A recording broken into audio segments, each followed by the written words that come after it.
we'll be discussing on Current Agenda, your news analysis program. I'll say welcome to you again. Good morning. And I'll introduce my guest shortly. But the NPP signature blue dominating Akwetia's political landscape.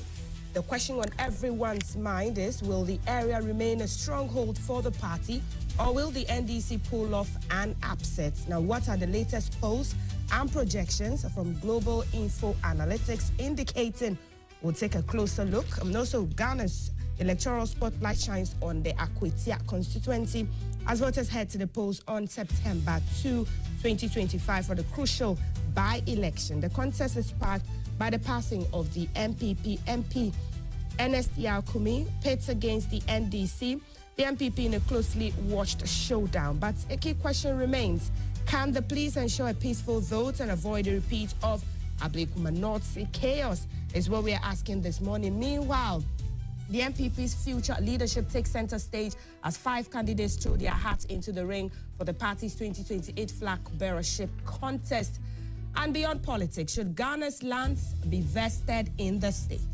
The recent Gbenyiri violence has brought this question to the forefront, is what we'll also be exploring aside from the Akwetia by-elections. How chaotic is the situation in Gbenyiri in the Solatuna Kalba district? We will look at that. My guests will give you their thoughts, their perspectives.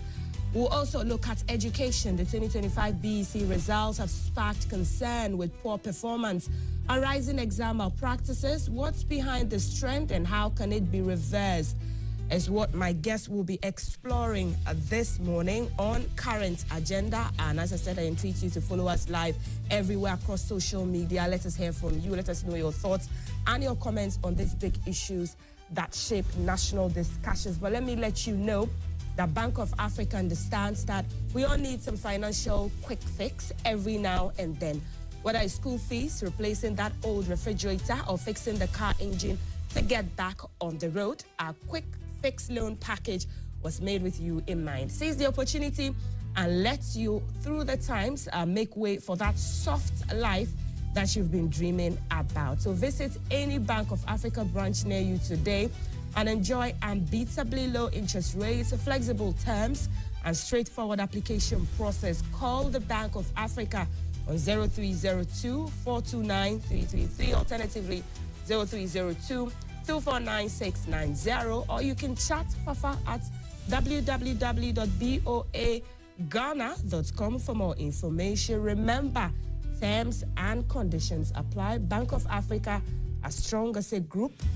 This is Current Agenda, your Saturday morning program. We'll take a break. When we're back, I'll let you know who my guests are and we'll dive into the conversation.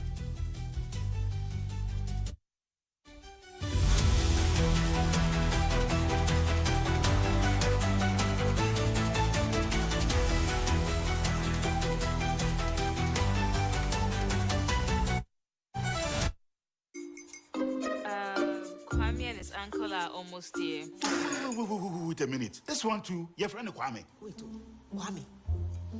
As in the same Kwame again? Yes, Mommy. I'm the second coming. Into all this tension just to reintroduce that broke boy from Kaswa. Why would you deceive the family like this again? Now I understand the whole delay. Troll from Kaswa. Why wouldn't he be late? Or be late? Of course.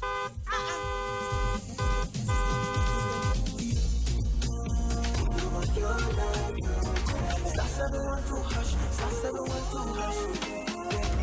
We go be the luckiest. Go be to job be luckiest. From not the cause she be luckiest. Me and you go be luckiest. No better why you're lucky. Everybody go be the luckiest. That's Kwame. Send your God down for boom. If you're poor, what's that to you? So would the coming of the Son of Man be. Hey! Is that his car? Dial star 712#. Choose your ticket. Enter your lucky number. Follow the prompts and let destiny handle the rest. This promotion is regulated by the NLA on the Caritas platform.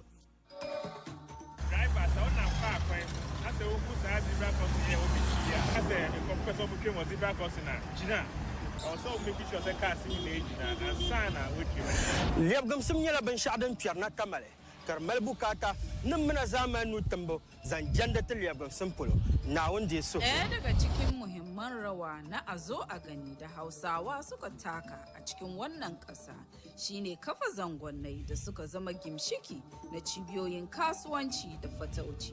Ko shakka babu shi ke karfafa ingantacciyar tattalin arziki da kuma karfafa al'adun gargajiya.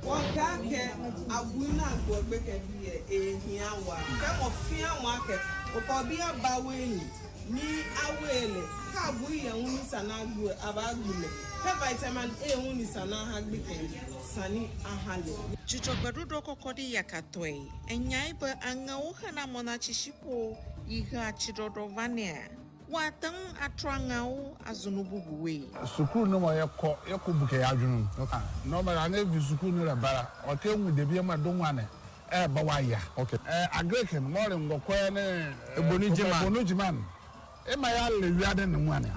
Adult education, showing from Monday to Saturday at 5 p.m. only on GTV.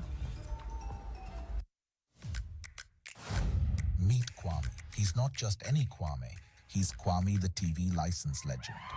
Kwame knows that by paying his TV license, he's supporting GBC, our public service broadcaster, and he's making a real difference.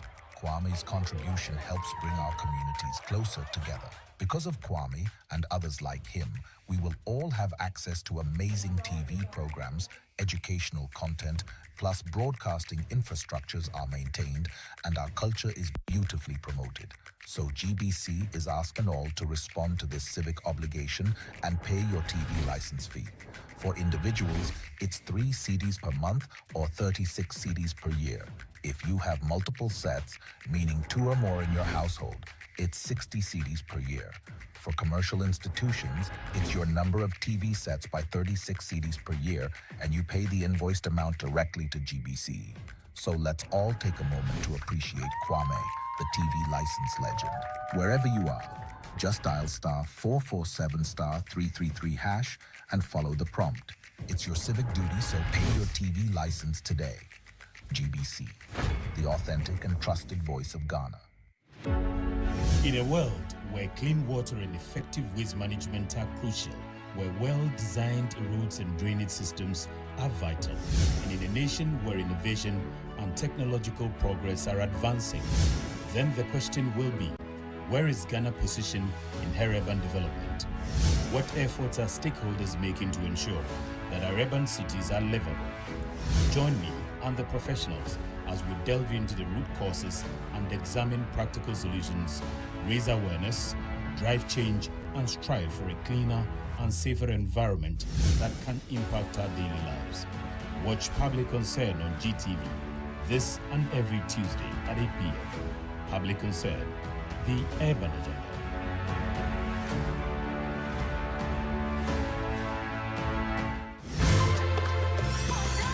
GTV, the authentic and trusted voice of Ghana. Culture means the way of life of a group of people. The migration unit was actually set up under the Ministry of Interior to coordinate all migration issues in the country. We feel that people who migrate get exposed to certain features which we behind don't find. Over there, they give you the opportunity to excel. I've been able to use what I know in the West to make sure I'm changing imagery about how they see Ghana, how they see other African countries. One common thing that we have also been using to showcase our culture is through funeral organizations.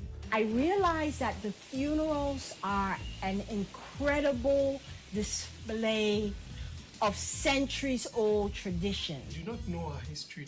It makes it very difficult for us to shape our future. Watch Crossing Borders, Shaping Identities, a documentary showing soon on GTV, GBC News, and GBC Online.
More than 80% of global trade is carried by sea. Most of the products we consume daily travel through ports, making them a key link in the global supply chain. The Ghana Ports and Harbours Authority is committed to ensuring the enhancement, resilience, and sustainability of port infrastructure and maritime trade. Get to know which vessel is bringing your goods, how much duty you are required to pay, and how quickly you can clear your goods from the ports of Ghana. We ask the relevant questions and elicit responses from the appropriate authorities. We interact with you via our social media platforms and put your queries across to the expert. Eye on Port shows this and every Wednesday on GTV at 8:30 p.m. Eye on Port is proudly brought to you by and powered by the Ghana Ports and Harbours Authority. Eye on Port, transparency in doing business and building industry.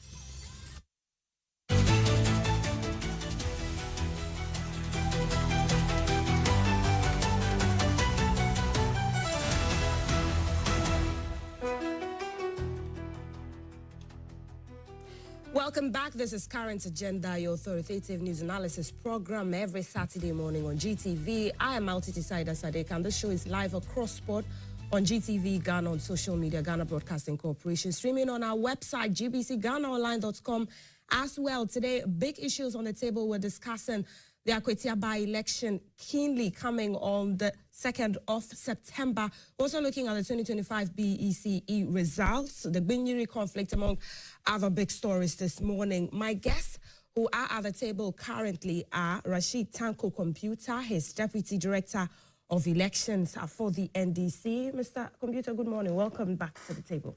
Good morning. Great to have you. Yeah, let me say good morning to you and the cherished viewers, especially my good people from Bimbila and these environs. Okay. I wish them well. Okay. It's a matter of Damba. Okay. Absolutely. We are going to dance all over. after the by-election. Oh, it's a victory dance, of course. Victory dance. Dagombes will say, because you have to get Akwetia for all the campaigns. Mr. Computer is not here alone. Isaac J. Hyde is the Deputy National Youth Organizer for the MPP. Mr. Hyde, good morning. Good morning. Welcome back to, let's say, Ghana, Accra, back to the table. Well, thank you very much. I've been away on IYADU duties, and I mean, it's good to be back.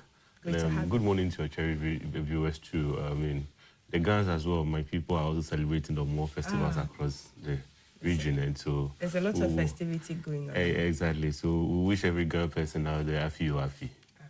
And I will be joined in a short while by Musa Dankwa, who's Executive Director for Global Info Analytics, Solomon Owusu, who is Senior Communicator M4C as well. On Zoom, joining us will be Emmanuel Cotton, who's Executive Director of Africa Center for Security and Counterterrorism. Dr. Eric Udrosai is a governance expert, and so these will be my guests for the show. The show is brought to you by Africa Development Bank. You can watch the show, as I said, live across board on social media. Let's begin with the Akwetia by-elections. I'll begin with you, Mr. Computer. What does this election look like for the NDC? Is it going to determine how the political landscape will be in Ghana? Well, certainly, Akwetia is a must-win seat for the NDC. We have worked, in fact, over the week to make sure that all our strategies that we put in place will give us the needed victory. Okay. You know, we didn't just go into Akwetia because we felt like taking the seat. It's a seat that we won in 2024. We won the seat clearly. We were declared winners, but you know, MPP with their collaborators, crooked electoral officers in those days, connived with them and took the victory away from us. They ran away from Akwetia and came all the way to Accra here, at Tesano Police Station, and got another person who described himself as a deputy returning officer. Mind you, CI 127, there's nothing like deputy returning officer. To declare them winners. That's what happened in the declaration of Akwetia. 2 declarations. So we went to court. We were following them in court over that matter. We filed an election petition at Kufridua High Court, and there was an injunction on it, and even a contempt. We got contempt against the then MP. He followed it up to Supreme Court, and Supreme Court vacated the contempt and asked him to go back and continue the case at the Koforidua High Court. So that the election petition, because it was very active, unfortunately he lost his life. May his soul rest in perfect peace. I mean, if we lose such an important personality, it means it's a loss to the state. Yeah, so we all have to mourn that. So it's a seat that we have been pursuing. It's not like out of blue, NDC felt like, let's go in because the MP died, we should go and contest. We were contesting the matter in court. So anybody looking at it shouldn't think that NDC just got up one day and said because MPP lost their MP, we want to go and slug it out and take the seat. No, it's a seat that we're contesting alone. We were following them in court over it because we wanted the court to remove the gentleman from Parliament. So the over 2,000 votes difference that, was between Henry Boakye at the time and Ernest Kumi, you're saying it's null and void. That didn't happen. That was not authentic. Yes, it wasn't authentic. It was a rigged votes. We have all the evidence. In fact, we gathered the evidence and we wanted to show the evidence before the trial judge to let them know that these 2,000 votes you are seeing, this is where it came from. We had all the evidence. Unfortunately, the matter didn't get to that point when we lost him. And so it's a progression. We're just following through what we wanted to do to make sure that we reclaim our seats that we won. And so we have put in a lot. Initially, we did the first primaries. We did primaries to elect our parliamentary candidate. At the time we were doing the primary, everybody was quiet. Nobody saw anything wrong. The MPP decided not to do primaries. Their style of doing things. They always do the top-down, bottom. They are trying to change the political landscape of Ghana, top-down approach. So they decided to go and pick their treasurer to be their candidate. So no problem. Yes, that's their way of doing things. And then all of a sudden, we hear all manner of stories. NDC, MPP is begging us to stop. We shouldn't contest them. We shouldn't go in. We should allow it. What? Did they beg? Yes, of course, they have been begging. Look at the story of Afenyo Markin yesterday, the minority leader, my worthy brother, at the funeral grounds. Did you hear his statement? When he said you were unashamedly I'm saying that still going into the by-election. That is why I'm saying that listen to his statement clearly. You will see that it was laced with some kind of apologetic begging.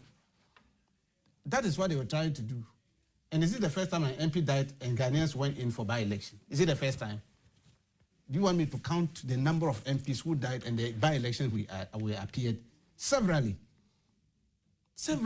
This is not the first time an MP died that we went into a by-election. Okay. And I'm saying that clearly we are saying that representation is key. And the people of Akotia want a better representation. The research agenda is ongoing. They are living testimonies to it. The short period we've been in government. That is why the polls are showing that we are leading, because we have managed to sell the good works of His Excellency John Dramani Mahama to the people. They are seeing it and they will say, well, yes, we are living testimonies. They are buying foodstuffs in the market. There are farmers over there. It's a major farming community, and then this Galamsey thing too has come in over there. We are fighting it. You see, interesting enough, this Galamsey thing that we are talking of, do you know that it's a serious matter over there? Right. Yes, the security is battling it over there. It's a diamond community. Yes. Apart from the diamond aspect, there's another one where they are doing the Galamsey, this in the forest, most of the forest areas. So the security agents are positioned over there to deal with those matters. Okay. And so we are doing a lot for the community.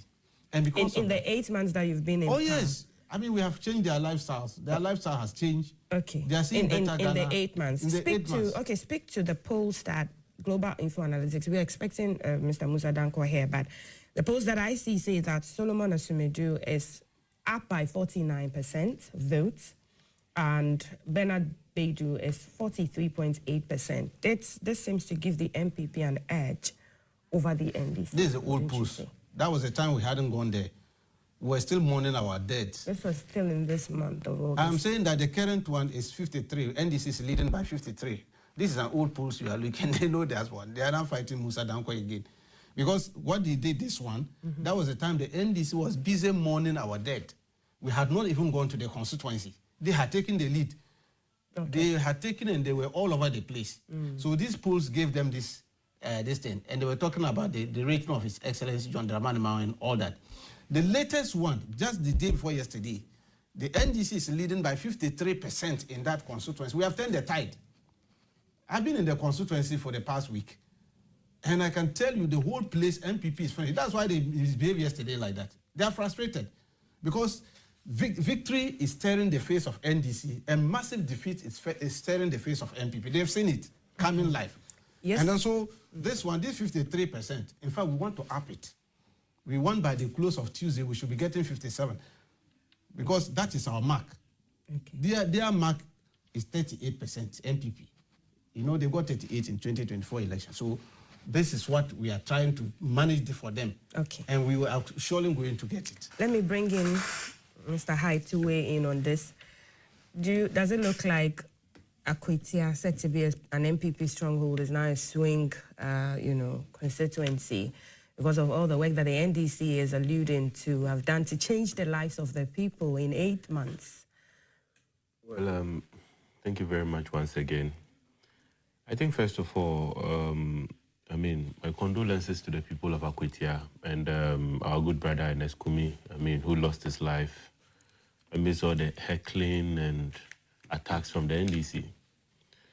And Motiti, contrary to the perception, Akwatia is not a stronghold of the NPP. It's a swing seat. Okay. Of the 9 elections which have been run there over the period, NPP has won 5, NDC has won 4. And if you look at the history of Akwatia from the 90s, it's been going back and forth. From Kisi Adumaku Kisi's time all the way to Baba Jamal. It's a constituency which has shown that, it's not stable for one end. But one thing that I'm very sure about is that the people of Akwatia would want to retain the NPP in these elections. It's unfortunate. The NPP is not begging the NDC to, not contest Akwatia elections. It is only out of camaraderie and the circumstances which the nation finds itself that sometimes you would want to extend an olive branch to a brother. Of course, we did same in Tamale. That is not to say that we expect the NDC to do same in Akwatia. We already know how they are. If you care to know, in the 2020 elections, this same Ernest Yakumi contested against the NDC candidate and lost by less than 2,000 votes. In fact, it was just a margin of about 1,157. At the time, there was no contention. Of course, with every election, there will be 1 or 2, noise here and there. But the NPP did not frustrate the NDC's candidate like they are doing today. As I speak to you, at a time when the NPP candidate won by over 2,000 vote margin, when the NDC themselves are very much aware of how any time Akwatia election comes up, it's totally contested. The margins have always been close. And today, that's a margin of 2,000 occurred, which happened in the 2024 elections. The NDC say they are not going to have any of that. If you saw some agitations within the constituency yesterday by the constituents of Akwatia, it's because they decry the hypocrisy of the NDC. A number of the people in the constituency blame the NDC for the outcome of the unfortunate situation with their MP. That you cannot come to this funeral pretending as though you care so much about this gentleman when you know perfectly well that he won the elections, yet your actions and inactions contributed to his death. I beg to differ. Actions and inactions contributed to the death of... It's unfortunate. How so? But, traveling within the courts, even the courts at some point in time set the issue aside and said that they should go back to, chasing him in parliament at some point in time. People have to be on the lookout to make sure that this gentleman comes. His only crime was that he sought to give the people of Akwatia a representation.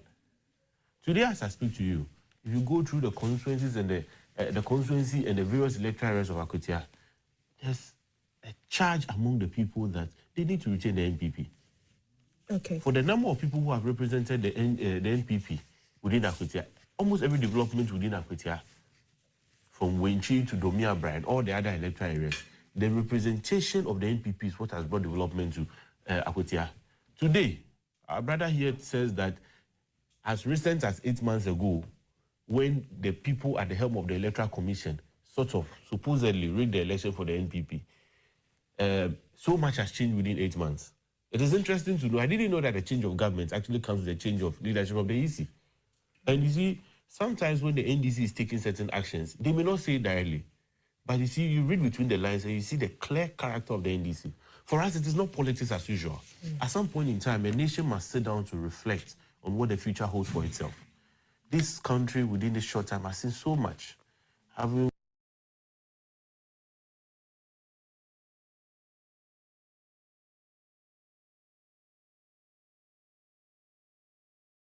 We having to lose a number of our leadership in the unfortunate helicopter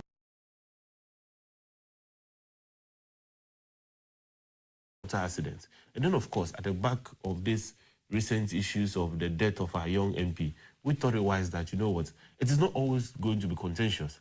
As a matter of fact, me coming on this platform this morning, I wasn't so much interested in trying to, you know, make some punches here and there.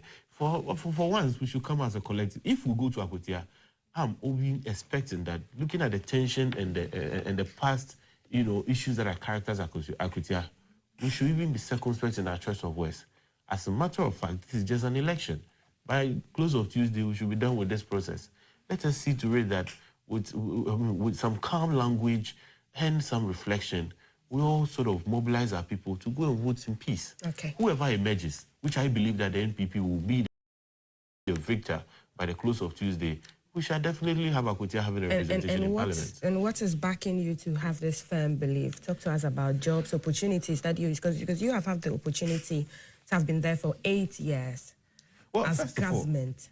First of all, we need to understand something. A government in opposition does not have the responsibility of providing jobs for people. No, I mean when you were in power. But the track record of the NPP in that constituency, and I focus on that constituency because that is the area in focus, it's already there to manifest. Today, I've seen the data from Musa Dankwa. I disagree with a number of them, but I also identify as a researcher certain areas of interest. Education is critical going into this election because of the demography of the people who are going to vote in Akwatia. The education that we are touting today, a number of these people have been beneficiaries of Nana Addo Dankwa Akufo-Addo's free SHS. As a farming community, and the number of these people would not have even been in education or have had a better education. Today, the NPP's intervention has guaranteed that. If you go into the constituency, Ernest Yaokumi, even under the circumstances, was still able to help people in opposition.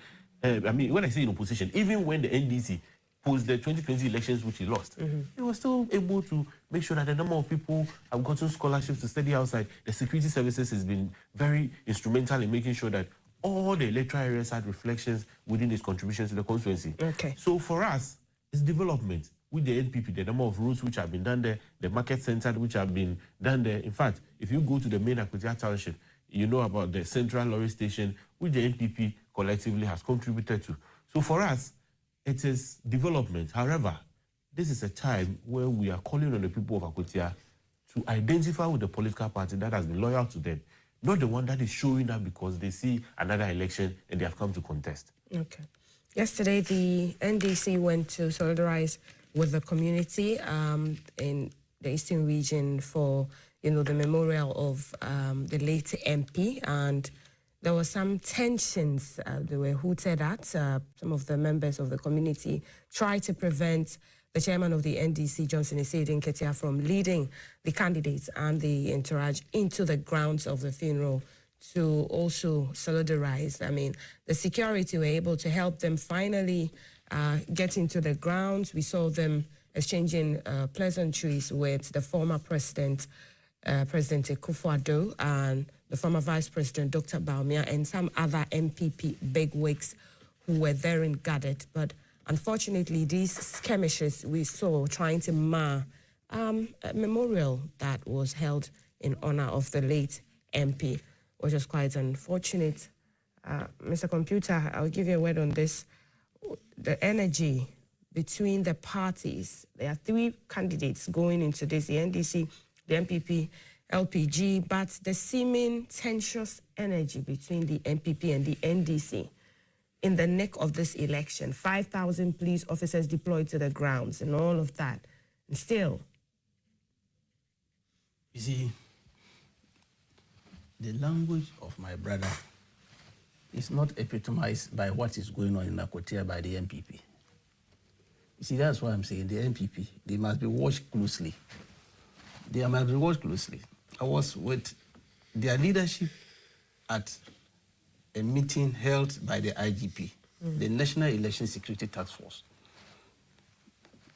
They came there, led by the former Interior Minister and 2 other officers.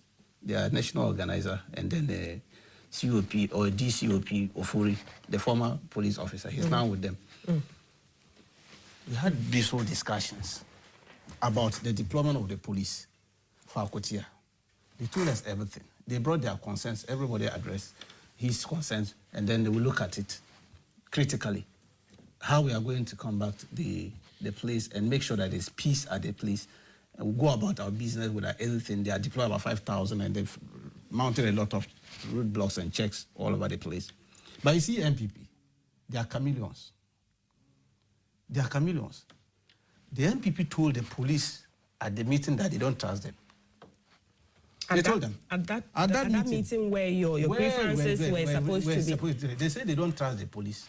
And you know what they were raising? The issues they were raising.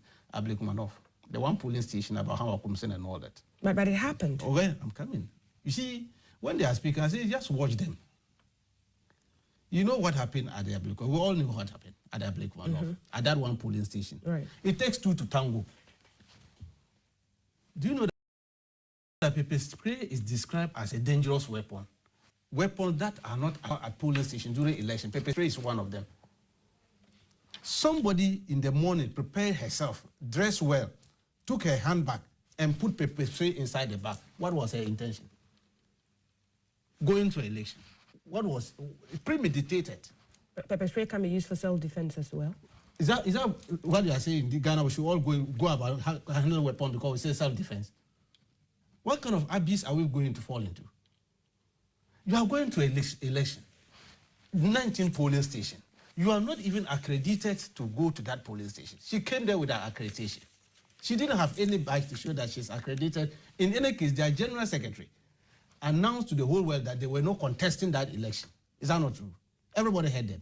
That they were not contesting that Ablekumanov. Nobody should go there. They said all manner of stories about it. Less than 12 hours, all their leaders rubbish the statement of the general secretary and went in there. They should have been declared. I was telling the ESO officer, you should have declared them persona non grata because they announced that they are not going into the election. But they came there ostensibly to cause commotion and make sure that the election is mad. That was their intention. She met her maker over there. When she started spraying the pepper spray over there, and that unfortunate incident happened, we all condemn it. They beat him. Because it's not good to beat a lady. No, you should respect them. They are mothers. Okay. Are you getting it? Good. We all condemn. But you see, you should also know that you are TLC, tender loving care people. And so don't fall into an abyss where you think that people will sidestep it and give you the hell of trouble that she got. Why was she holding pepper spray and everything that? Now they've arrested them, prosecuted them, got conviction. 8 of them. How Akumsi is walking free? Why is she not arrested? They're still under investigation from what I know. Good. So we are waiting. The kind of investigation that will come out from it and what kind of action the police will take about her so that others will learn from it. But interestingly enough, look at the uncivilized nature of what happened yesterday. What was the intention of the NDC's leadership going there? Hold on. We are Ghanaians. The gentleman was a state property. He was voted and we had issues with the way he was voted. So we went to court. The Constitution allowed that. If my brother is voted and I feel that the proper way of declaration was not done, I can challenge it in court. That's what the Constitution says, right? So we're challenging the matter in court.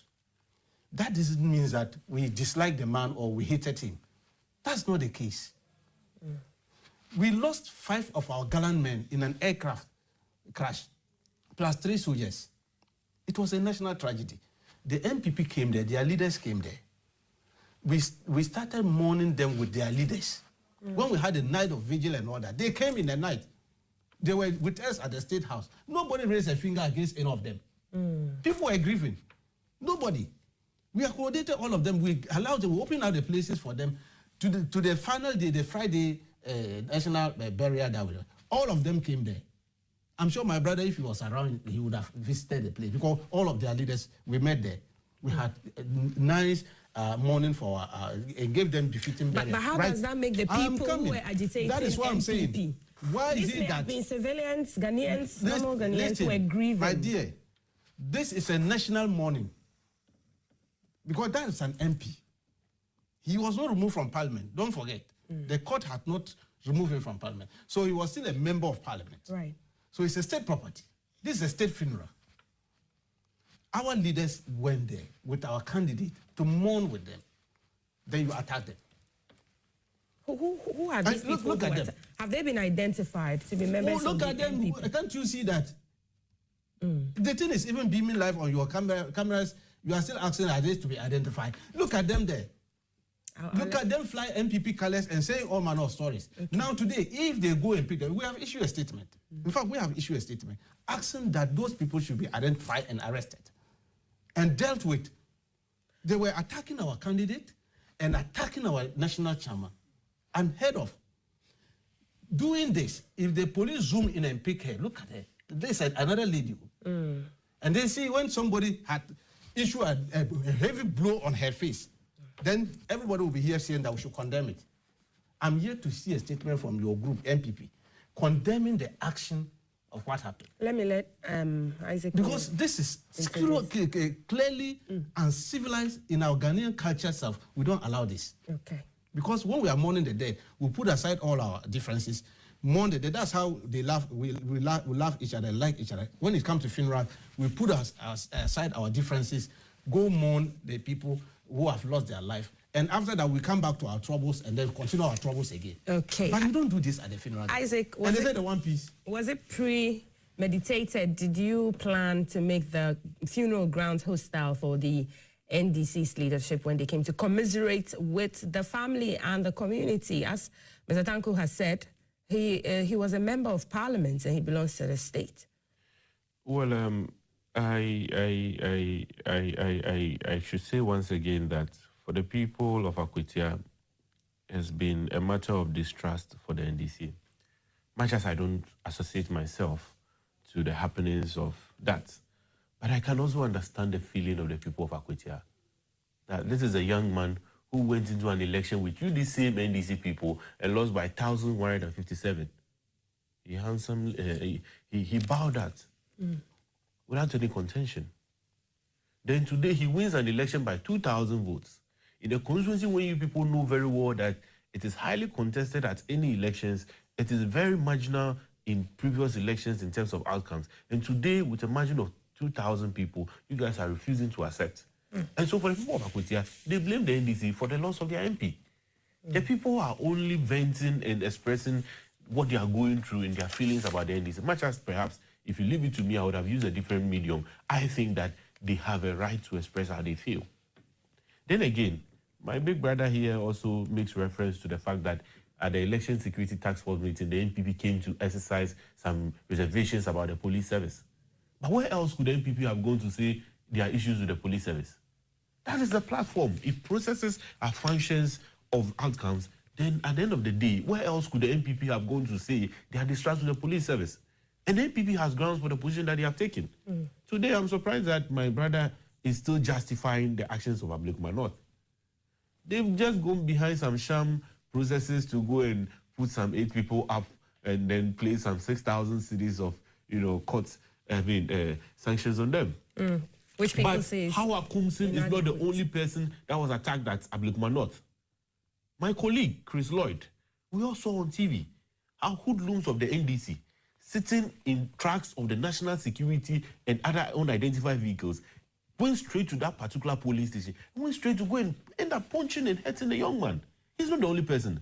I know of a police station officer who also had himself beaten mercilessly in that same Ablekuma North because a group of people believe that their government has come to power. Now you talk about pepper spray. This woman didn't just go there and ended up, spraying pepper spray around. Most women today have pepper spray as a matter of self-defense in their bags. Who knows who could attack them? Which could also be said to be a premeditated weapon to cause harm to people. So there are two sides of the coin. Let's even assume that where you are coming from is the issue. She didn't just go about attacking people. She was standing there. It was preemptive. She saw people charging at her. She saw over 20 police officers at that particular polling station looking on as men charged at her. If you were Hawa Kumsin and you see your life under threat, what would you have done? The least you could have done was a pepper spray, because I'm sure that if any other person had a gun, it would have been different. And we know that all these things are finding their way into the system. What stopped her from declaring the pepper spray before she went in? Who is she declaring to? The security No, but men who is she? My point is that you have seen the video. Who is she declaring to? As a matter of fact, she was standing by another colleague, Dakwa Newman, the former MP for Okankwe South. Who, I mean, together they were just standing having a conversation, and we saw how the men came, jumped off the tracks because they had been told where to go and who to look for. Went straight to the policemen. The policemen were trying to stop them. They were told to look out for Hawa Kumsin. And they charged straight at her. The gender minister she could see that these men are coming at me. For whatever reason, when they also came, they didn't also ask the question. The police service and the other security officers, those in plain clothes and everything, tried as much as possible to restrain the men. They went through them today. We have been told that some 8 people have been put before, courts, and this is just a sham process. Okay, so the police, it's already reflecting in our peace index. So the police tried to stop the hoodlums, and then you went to that meeting. The police could have done better. Okay, so when you went to the meeting and you raised your grievances, were they addressed? Why do you still have to take the position that you don't trust the police? But the NPP has to make its case so that the police is aware. Okay. That we expect more from you. Do you trust the police now? 5,000 policemen will be there. I'm sure you've seen the setup barricades. We can only tell, you see, the outcome will be based on what we experience from this thing. Because history tells us that the police has not been forthright with us. Its actions and inactions has told us that it has been biased in recent times. We are hoping that the outcome of Akutia elections, the police will be firm, the police will be unbiased, and the police will let the people's outcome reflect in that election. But they should not go and pick on the side of the NDC and help them navigate their way through some of the barriers they set up and help the NDC smuggle in some of their weapons and their henchmen. The police who are supposed to serve the Ghanaian public will be on the side of the NDC, smack of bias. We have what it is and what it ought to be. We know what the police are supposed to do, but as to whether they are doing that is a question that needs answers. What demands has the NPP given the police? Because that's the only security agency that will be on the ground. And I've told you that today we are talking about Hawa Kumsin. But what is the position of the police on the Chris Lloyd case? We only saw the police issue a statement about. In any case, all the persons who attacked Hawa Kumsin, there were more than 8. We saw them in the videos. What about Chris Lloyd? What about the other people who were equally attacked? The matter is still under investigation. Today we are only mentioning Hawa Kumsin's name because she's the one we know. The matter is still under investigation because even journalists were attacked. Who were equally attacked at that same place. I'm not saying that previous actions by other persons should be swept under the carpet. Okay. That is why government is a continuous process. Okay. All other issues can be investigated, but nothing stops us as a political party from raising issues issues that we've identified that the police has not dealt well with the NPP. Will the Honorable Hawa Kumsin go to Akwetia and Lloyd and all the other people that were attacked, and that you feel that, it's sensitive when they appear in these places? Because we know they're gunning for certain national positions. I don't know how sensitive it is for a person to go out there, Ghanaian, to live on the Ghanaian soil. It only became an issue under NDC. Today, the NPP is more united than ever. And we shall go to Akwetia. We shall go to Akwetia and march with the people of Akwetia and make sure that, inshallah, by end of Tuesday, NPP will win this election. But Hyde, you know that Madam Hawa Kumsin herself has been under investigation for brandishing a weapon and some chaos, in her constituency during elections. So you don't think that's why Ghanaians, whoever attacked her, have that at the back of their mind? Who has proven her guilty of an allegation? Has the justice system then failed the people who are disgruntled about what happened with them? How has the justice system then failed? She's innocent until proven guilty. The fact that people make allegations at her, the fact that people cast aspersions at her and raise all manner of issues against her, does not make her guilty. Okay. And if indeed we then say again that the very system, the very police that the NDC believes in, and by so doing, the very courts, they believe that it's a place where people can seek justice, why are they not taking her through the processes? how true are sentiments that you're going to ensure that your vigilante groups are also on standby at Akwetia to ensure that you are not manhandled, allegedly? The NPP, and today, one of the sins of the current national officers of the NPP is that they stood by and took steps together with the Akufo-Addo administration to see to the disbandment of vigilante groups, or what you call the security forces of the various political parties. But for the NPP, it's a matter of principle. At every point in time, the nation of Ghana comes first. And so if the NPP took steps to disband any affiliated security force or whatever you call it, and the NDC chose that for them, it is politics as usual. For them, every election is a matter of victory. There's nothing like Ghana. And they still want to influence these people to go and perpetuate a mayhem. For the NPP, we cannot say that we are going to go back to, mobilizing security forces to protect ourselves. But the NPP as a political party and its members will defend itself when the need arises. The NPP as a political party will defend its members at any point in time. Lawfully or unlawfully? By any means necessary. By any means necessary. By any means necessary. Whether even you're breaking the law. There's no need for us to break the law. You're the national youth. I'm saying that. Deputy national youth organizer. Then you know that these hoodlums are from youth groups. The NPP disbanded its forces on the back of the reports and recommendations of the Ayawaso West Committee. Right. And we have no regrets for doing so, because we are law-abiding citizens, but it doesn't make us cowards. So if the NDC and the state machinery will go behind hoodlums, give them resources and weaponize them to keep attacking us, for us, we may not go back to going to mobilize vigilantes to come and cause mayhem in this country. How is the enemies necessary? That is a threat to the peace and security of this country.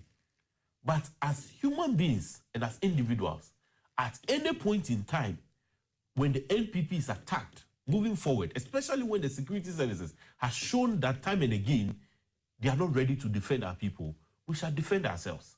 And we shall defend ourselves by any means necessary. Take that away from me. I want us to understand how, by any means necessary, you're going into the Akwetia by-elections, and then you're saying that, you've disbanded your vigilante groups. The police has assured you of all the strategies they have put in place to ensure. I even heard this morning that the commander says that any personal bodyguard, security person who is carrying a weapon following any political party member, they will confiscate it before you go to the grounds. You said that you don't trust the police. You went to that meeting with the police. You were supposed to iron out your differences and your grievances. And you're saying by any means necessary, you're going into this election. We went into a meeting and raised our reservations about how the police have handled previous issues. That is not to say that we don't regard the police as having a job to do. So your grievances have been settled? No, you are okay? I'm saying that we raised issues based on previous experiences with the police. It is our expectation that the police will live up to its task going into this election. Be that as it may, we are going to go into this election peacefully. We are not raising any vigilante groups because we've disbanded it. But you defend yourself of the state. You defend yourself by any means we possible. Are saying, what is the essence of defense? Defense is a subject of attack. We are saying that for us, we are going in peace. And I've told you, when I came on this set, I said that we would want to even be measured in the choice of our words. We are looking at Ghana as a collective. We are looking at uniting as a people to make sure that election is just a process. Let's just go and vote and go home in peace. But an impression should not be created that the NPP is a bunch of cowards because a certain group decided not to disband their security services. Today, we do not have security services. What we have is an innocent group of people who identify as a political party, who are law-abiding. We are only going to Akwetia to go and vote. We are not interested in violence. Okay. But then, we are ready to defend ourselves. Right. Thank you, Isaac.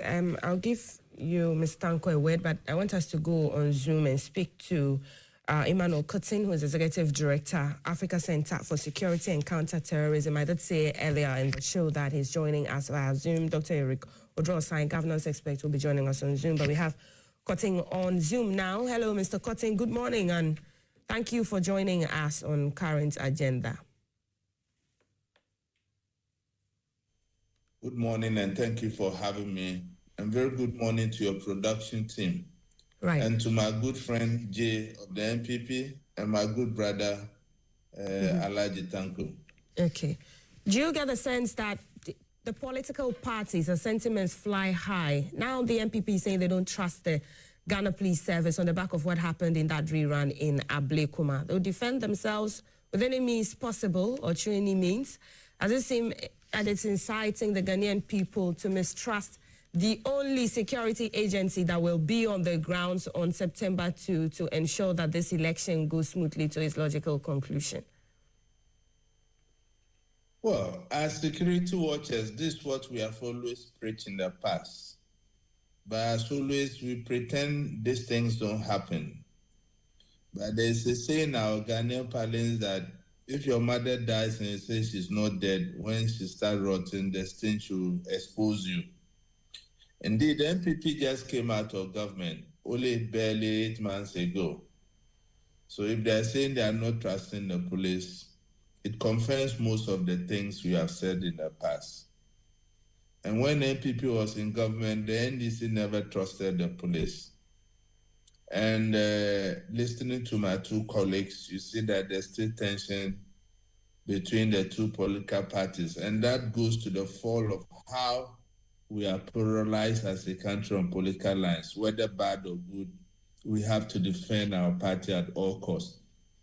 Also, I heard my good friend Tanko mentioned the former ACP, Kwesi Ofori, was on the side of the NPP when they met the National Elections Task Force. Indeed, you remember the incidents of Ayawaso and other places where he led the charge. And there were a lot of accusations around them. I'm saying this because I want to bring an issue so that as a country, we look at how we can digest and find solutions to some of these things. We shouldn't allow senior police officers to become political to that level. And even NPP accepting him to be among the delegation is so inductive. Even though there's freedom of association, but events of the past should have made the NPP very cautious about what it is. But I want to caution both political parties. Look, I don't see Akotia to be the issue of supremacy among the two political parties at all. And at any rate, in our Ghanaian culture, when we lose somebody, it's a moment of reflection. And everybody kind of feels sorry for the bereaved family. But what we witnessed in Akotia yesterday at the 1 week celebration of the Honorable MP Kumi, I was not Ghanaian at all. That a woman who attacked the General Secretary of the NDC for what? And I'm expecting the NPP to condemn such act in no uncertain terms. It has no place in our body politic. And I think that the security agencies should make sure that after the whole exercise, crime does not expire. They should review the videos and all those who perpetrated those acts are kind of arrested and dealt with to serve as a deterrent. I had counter-argument over the presence of my good sister Howard Kumsen at Ayawaso North, the basis of which the NPP say they don't trust the activities of the police. There are two things here. For Howard Kumsen to put pepper spray in her bag to an election and get to the inner perimeter where she was not even accredited to be there is quite premeditated, especially given the history around her. It doesn't matter if she's a woman or a man, but my good friend Jay is struggling to defend some of these things. But for political expediency, I can't fault him for some of the things he was saying. But crime is crime. Crime has no color. And I think that as a nation, we need to condemn actions of this nature, then it doesn't repeat itself. Now, the conviction of the 8 Ablekumanov suspects. You see, my brother Tanko, justice must not seem merely to be done. Justice must be deterrent to serve a particular purpose. If these guys were convicted by their own plea and fined 6,000 to go and sin no more, how deterrent is such sentences? They are not even going to pay those money, so they are not going to feel it. So I think it's about time we start giving custodial sentences to serve as deterrents, because electoral violence of this nature can plunge the country into very serious chaos and sometimes civil war, like we've seen in other places. You remember Rwanda? It was just a radio presentation like this, someone called on a particular ethnic group to cleanse the others, and you know what happened. And to me, it's not an NDC or an NPP problem when it comes to some of these prosecutions. Because in the NPP, you saw what happened in the Ashanti Regional Capital, Kumasi, when the Regional National Security Coordinator was attacked. What was the punishment? Penalty unit. Even when the judge was even attacked, the law courts didn't have the balls to serve deterrent sentences.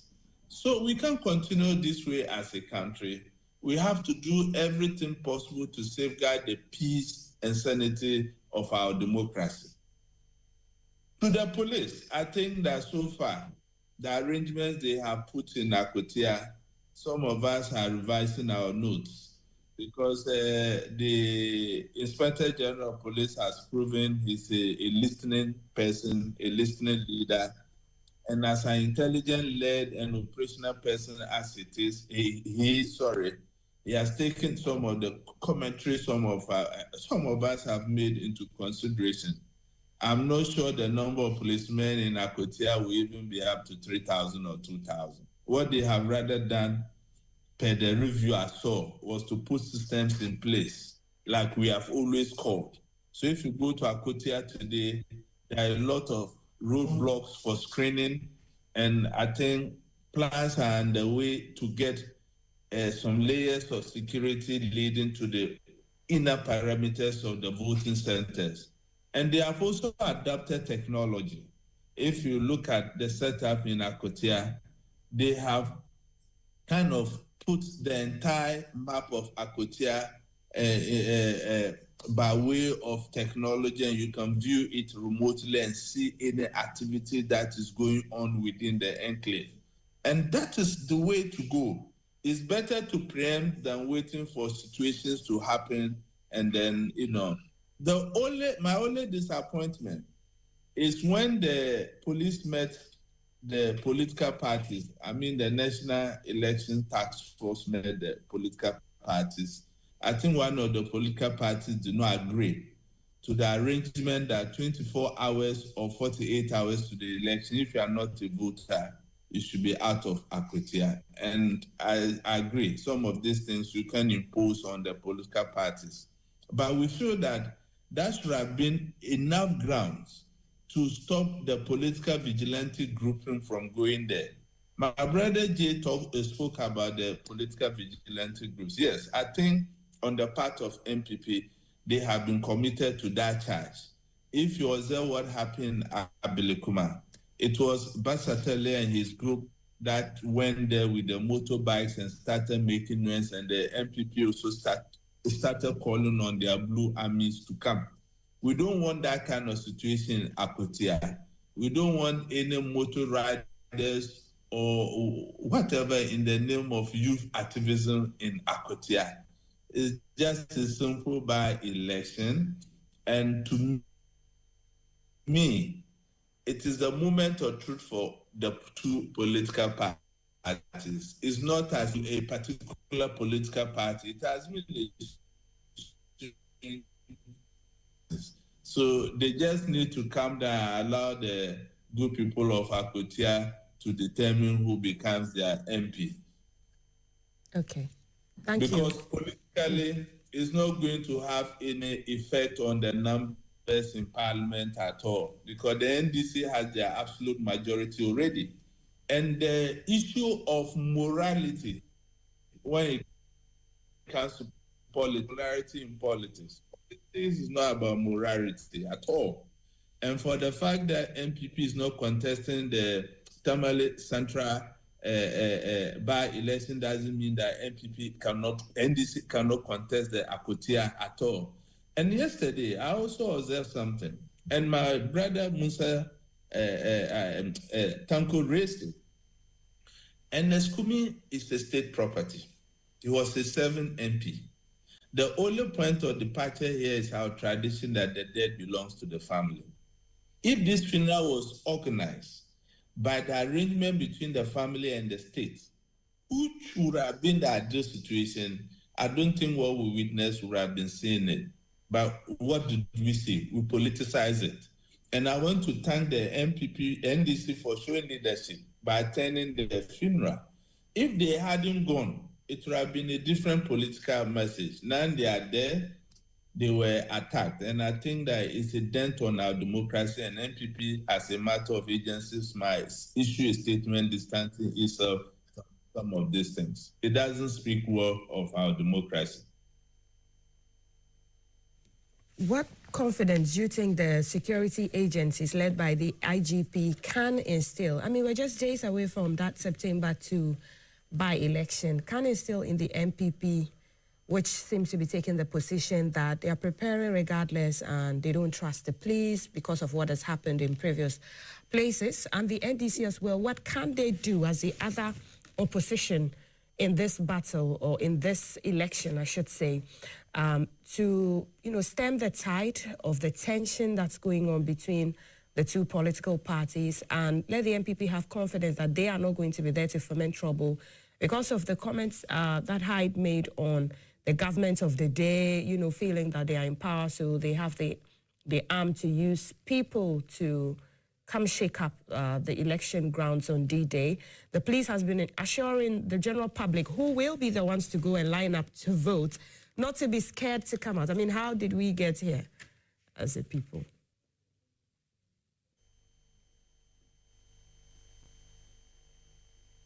Hello, Cotton, this was to you.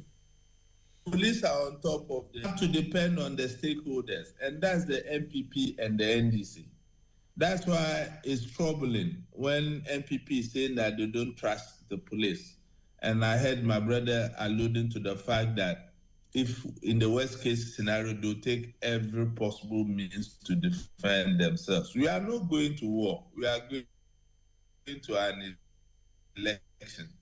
And what I also noticed is that the people of Akotia are resolved to go out and cast their votes. It doesn't matter the intimidation and the level of police presence in Akotia. That's why some of us were not happy with the numbers initially mentioned by the IGP. And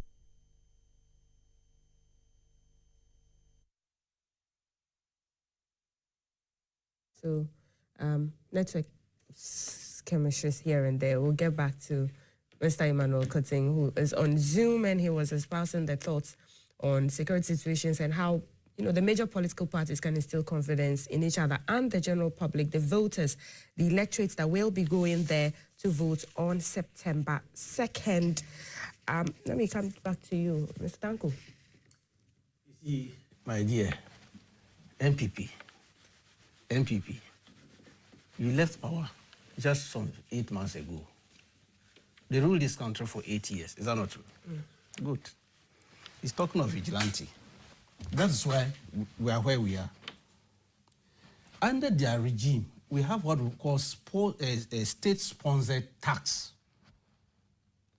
They made sure that all these, they are vigilante, they migrated them into the state security and put them into an organ of taggery where they will go and unleash violence on innocent Ghanaians in the name of the state.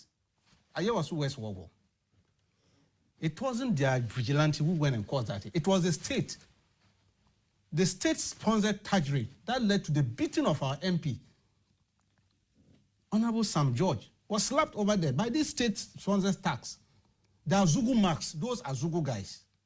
Where are they? Where are they? That was the highest of hypocrisy that you can think of. They didn't have any this thing. The thing they were talking of that they had they had state-sponsored vigilantism. So when they were passing that act, the act was targeting the opposition, NDC, and other political parties, not the MPP, because they had migrated all their attacks into the state. As soon as they set up that committee, you heard what happened. When they brought some of them to come and testify before a short commission, I'm sure the footages are there. Some of them did not even understand why they were put in the national security. They said they just called them and sent them to some training for 2 weeks and showed them how to handle weapons and all that. They were saying it over there. Who were saying it? The Azugu boys. You know the Azugu guys who were beating people with chains and all manner of things. Have you so soon forgotten about that? Not even a foul has been prosecuted since then. Look, Techima Saf broad daylight state-sponsored killing of innocent people during elections. Shot them, just kill 8 of them, gun them down. Even at your background here, Accra here, Ablekuma Central, killed innocent people during elections. Has a foul? Did they manage to even arrest one foul? No. Up to now, you can't even trace anything until we are back to power. That His Excellency John Dramani Mahama ordered that investigation should go into that matter. We won't allow it to rest. Just one police station, somebody was slapped, just a slap. And you were crying all over the place. Saying they should arrest. Can a slap be just? People are 6 feet. It was still violent. I say people are 6 feet. The same violence that you today. Look, will you prefer slap to a 6 feet? Which one will you pick? I think the general public who went vote. I'm saying that. And I'm saying that as much as we condemn it, they should be magnanimous in condemning their government for unleashing this state tyranny against innocent Ghanaians at the 8 years. I'm not surprised they gave them 38%. They are not learning their lessons. And today they are there crying all over the place, saying that we're beaten, we're this and that is. The police, as of now, the NDC has not added one person into the police setup. 8 months in government, we have not recruited anybody. We haven't. And the man at the helm of affairs, was it not the IGP was a deputy IGP appointed by Nana Akufo-Addo, his government? When you appoint somebody as deputy to the IGP, what are you doing? Are you not preparing him to take over as an IGP? What are they talking about? The leadership who are all dead, none of them, how many of them have retired? They are still there. What are they talking about? The same police that you have used for 8 years and used them the last election as enough, we all went in there. We supported them. We didn't send vigilantes there. Kumawu, we didn't send vigilantes there. We followed you through. We had confidence in the police setup. We didn't say we are going to defend ourselves. In the general election, look at all our renditions. You interviewed me several times. Was there any of my interview that I said we didn't trust the police and therefore we're going to get our people to protect us during the election? No. Our issue was against the Electoral Commission. Right. That's how we're charging on the Electoral Commission because we had issues with them, but not the police. So for the MPP, just 8 months down the lane, for them to come and say they don't trust the police, there might be something wrong that they are hiding from us. They know something that we are not aware. And I think we have to commission somebody to investigate that matter. It appears they are hiding something from us.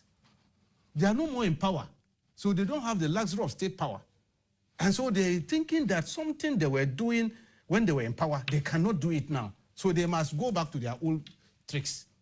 That is what they are trying to do. And I'm telling you, you see this Akwatia thing, they have already shown us a bit at the funeral. They've showed us what they intend doing. In fact, they will be dealt with by the state security.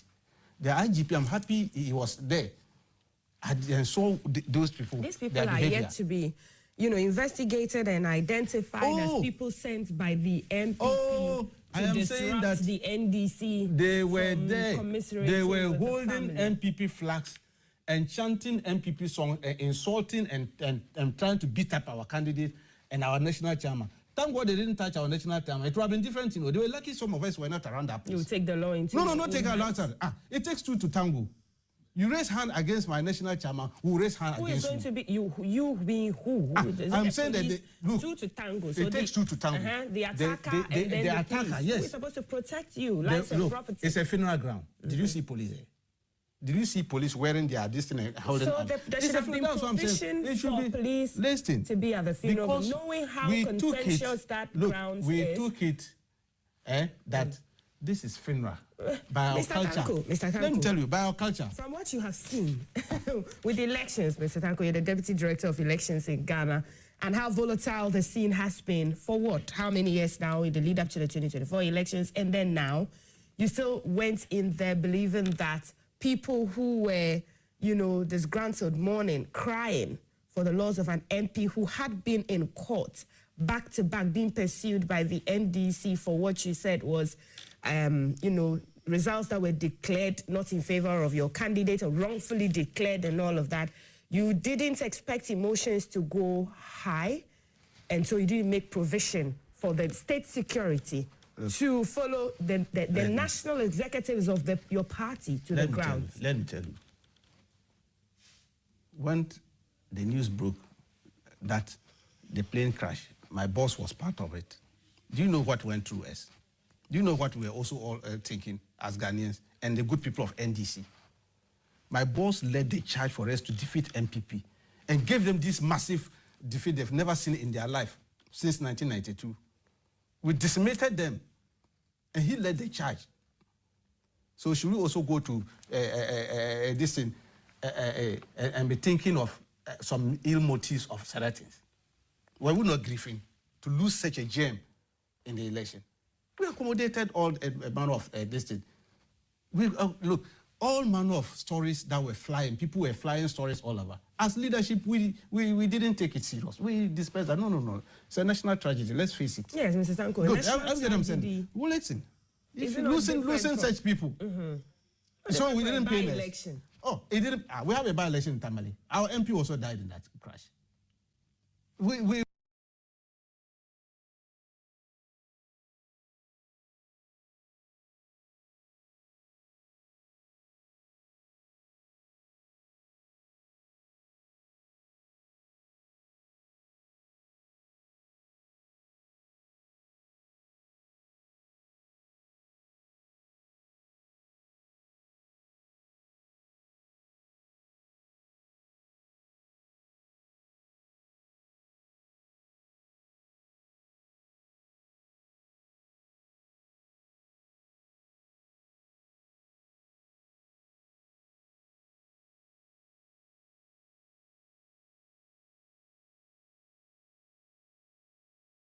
We are not going to go into it. We've never gone to any election.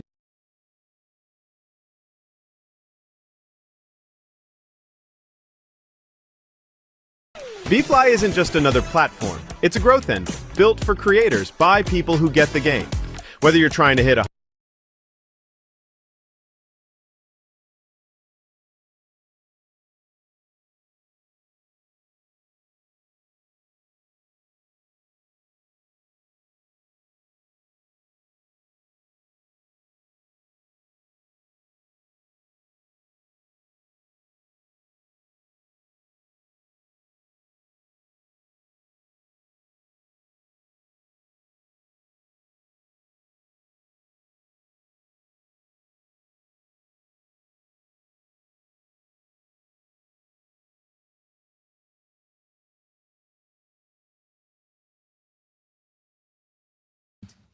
And the state will deal with the people who went there.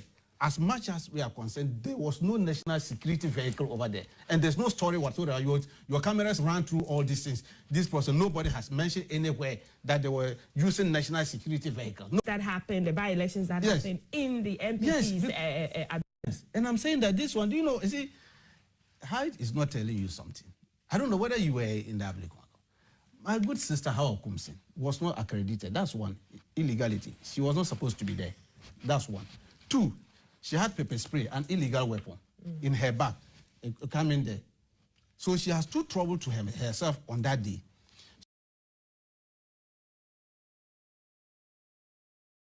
She came to the polling station and began asking innocent questions. or say no, ignorant question, not innocent, ignorant questions. The first question she asked was, why is not innocent, ignorant questions. The first question she asked was, why is NPP having one party agent here? Why is it that they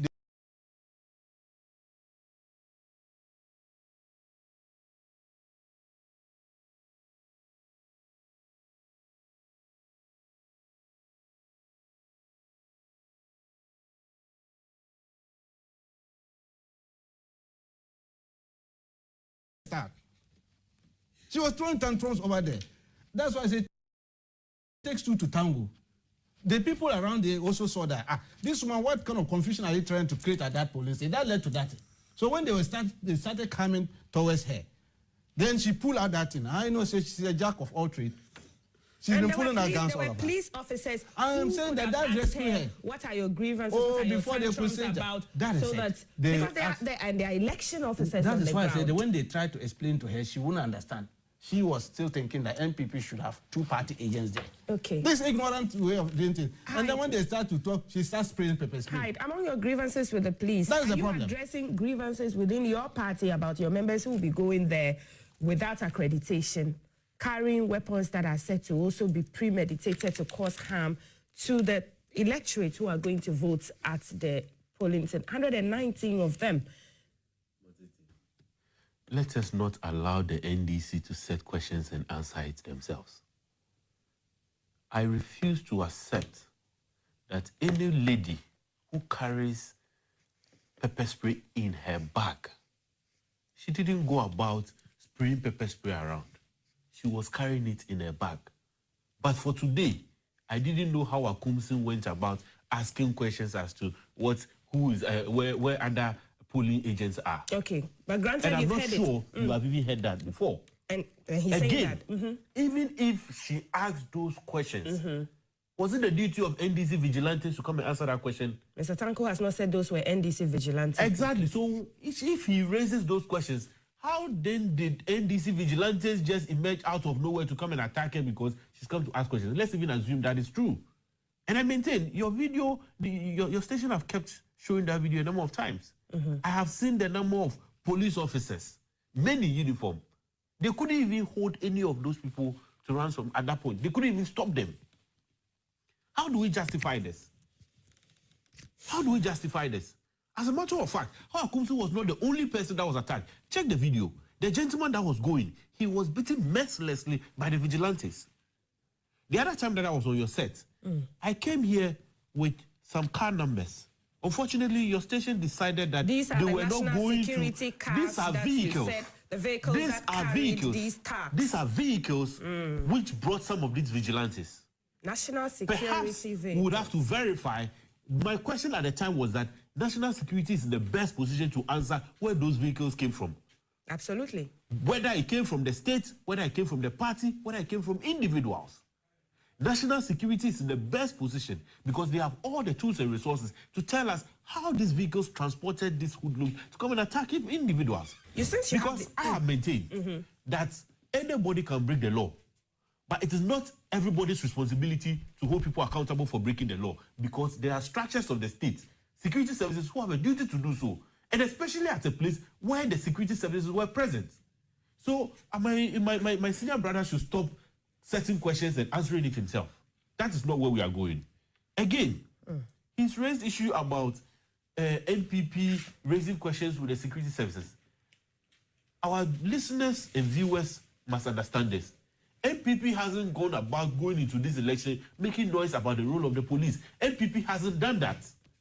NPP went into a meeting and he brought it up here, perhaps. But for him bringing it up here, a number of the general public would not have even known what had gone on in that meeting. All that NPP has focused on is to go into this by-election peacefully, mobilizing our base, making sure that we go through the elections peacefully. There's no other better place NPP could have raised any issues or concerns. If it is easy, you go to IPAC. If it is the security services or the police, you go to the Election Security Task Force. That is the essence and the purpose for which that body was created. So if NPP raises questions there, it is only right that those questions can be addressed. It is only out of raising those questions and feeling that it's been addressed that you actually walk out of that meeting being confident and satisfied that things are in place for you to go into that election. NPP is yet to hold a press conference. NPP hasn't done that. Okay. The only thing NPP has done is to mobilize its base to go into this election. And I've maintained that NPP will go through these elections. And we are looking at the Ghana first. We're not interested in violence. Mr. Tanko said you have been used to using violence when you were in power or when the NPP administration governed this country. And yes, so see, that's why you do not trust the police. In recent times, but for the proliferation of television and social media, it looks as though Ayawaso West Wogold has become the poster child of electoral violence in this country. And I'm not in this contribution that I'm making justifying political violence. But we need to go into some introspection because electoral violence did not start with Ayawaso West Wogold. This same Makotia in 2009, when we needed to run a number of polling stations, we saw what the NDC did. In 2009, which political party were in power? It was the NDC. How many people died over there? What about the Tripoli by-elections? What about Etiwa? All this, in fact, a sitting national officer of the NDC drove a car through people. Then, to date, nobody has been held accountable. Whether NPP or NDC, it cannot be justified in any manner. And as leadership of the various political parties, there's a higher responsibility on us to make sure that we choose our language right. But then again, it should not also be countenanced by the NDC to mean that if the NPP chooses to be law-abiding citizens, we are cowards. Today, they are in power. Irrespective of what's happened in the past, the responsibility is on their part to guarantee the safety and security of everybody who is going to vote in this election. We are going to do everything possible to ensure that by close of day, our people go into this election in peace. I want to see where you believe, why you think that is the NDC that caused the chaos or the attack on some members of your party. When you say you have grievances with the police that you went into that election task force meeting to address. But then again, I'm struggling to understand how this is becoming a complex issue. We went into that meeting with recent memory of what had happened at Ablekuma North. Whether NPP was there officially or not, there were members of the NPP in that constituency. Right. And evidence of attacks on them. Which is yet to be substantiated. These vehicles that you've mentioned with the number plates and all of that. The vehicles, which is evident to your TV, your TV is showing the car numbers of those vehicles. It is not like I'm coming out of nowhere to come and mention those vehicles. We all saw it. Okay. But granted, let's even put that aside. It is also evident on TV that individuals whose faces have been shown on TV, and not just Hawa Kumsin. I have mentioned my national colleague, Chris Lloyd, a father, the son of this land, gets beaten mercilessly when he was even moving away from the police from the police station, and there were police officers there. What couldn't the police officers have done? Not one. Many police officers were there. Okay. So if the NPP raises concerns with the police that, you see, it is not just about you not doing anything about it, but even when you were present, we've seen attacks on ourselves. So we expect you to address it. There's no other place which is better to address those concerns than in that meeting. Right. And I believe that if by the outcome of that meeting, the NPP felt satisfied that the police has put in place measures to address those issues, I believe that's the reason why the NPP has not come out to come and raise any issues. Okay. So I don't think that this is, the NDC is just trying to, create a whole, they said, that's why I said that they set questions for themselves and they're answering it. What is the, okay, let me bring, Tanko computer. You know what? After the meeting, I believe they are not briefed their leaders of what transpired in the meeting. Because after the meeting, even those who participated in the meeting still go on air on TV and say all manner of things. Just Wednesday, they held press conference. And they were still attacking the police and saying all manner of things. You see, you brought an issue to the police. And I'm saying that even one of the things, he's not aware. They were even talking of arrest. That our Deputy General Secretary said when former appointees appear in Nakotia, they'll be arrested.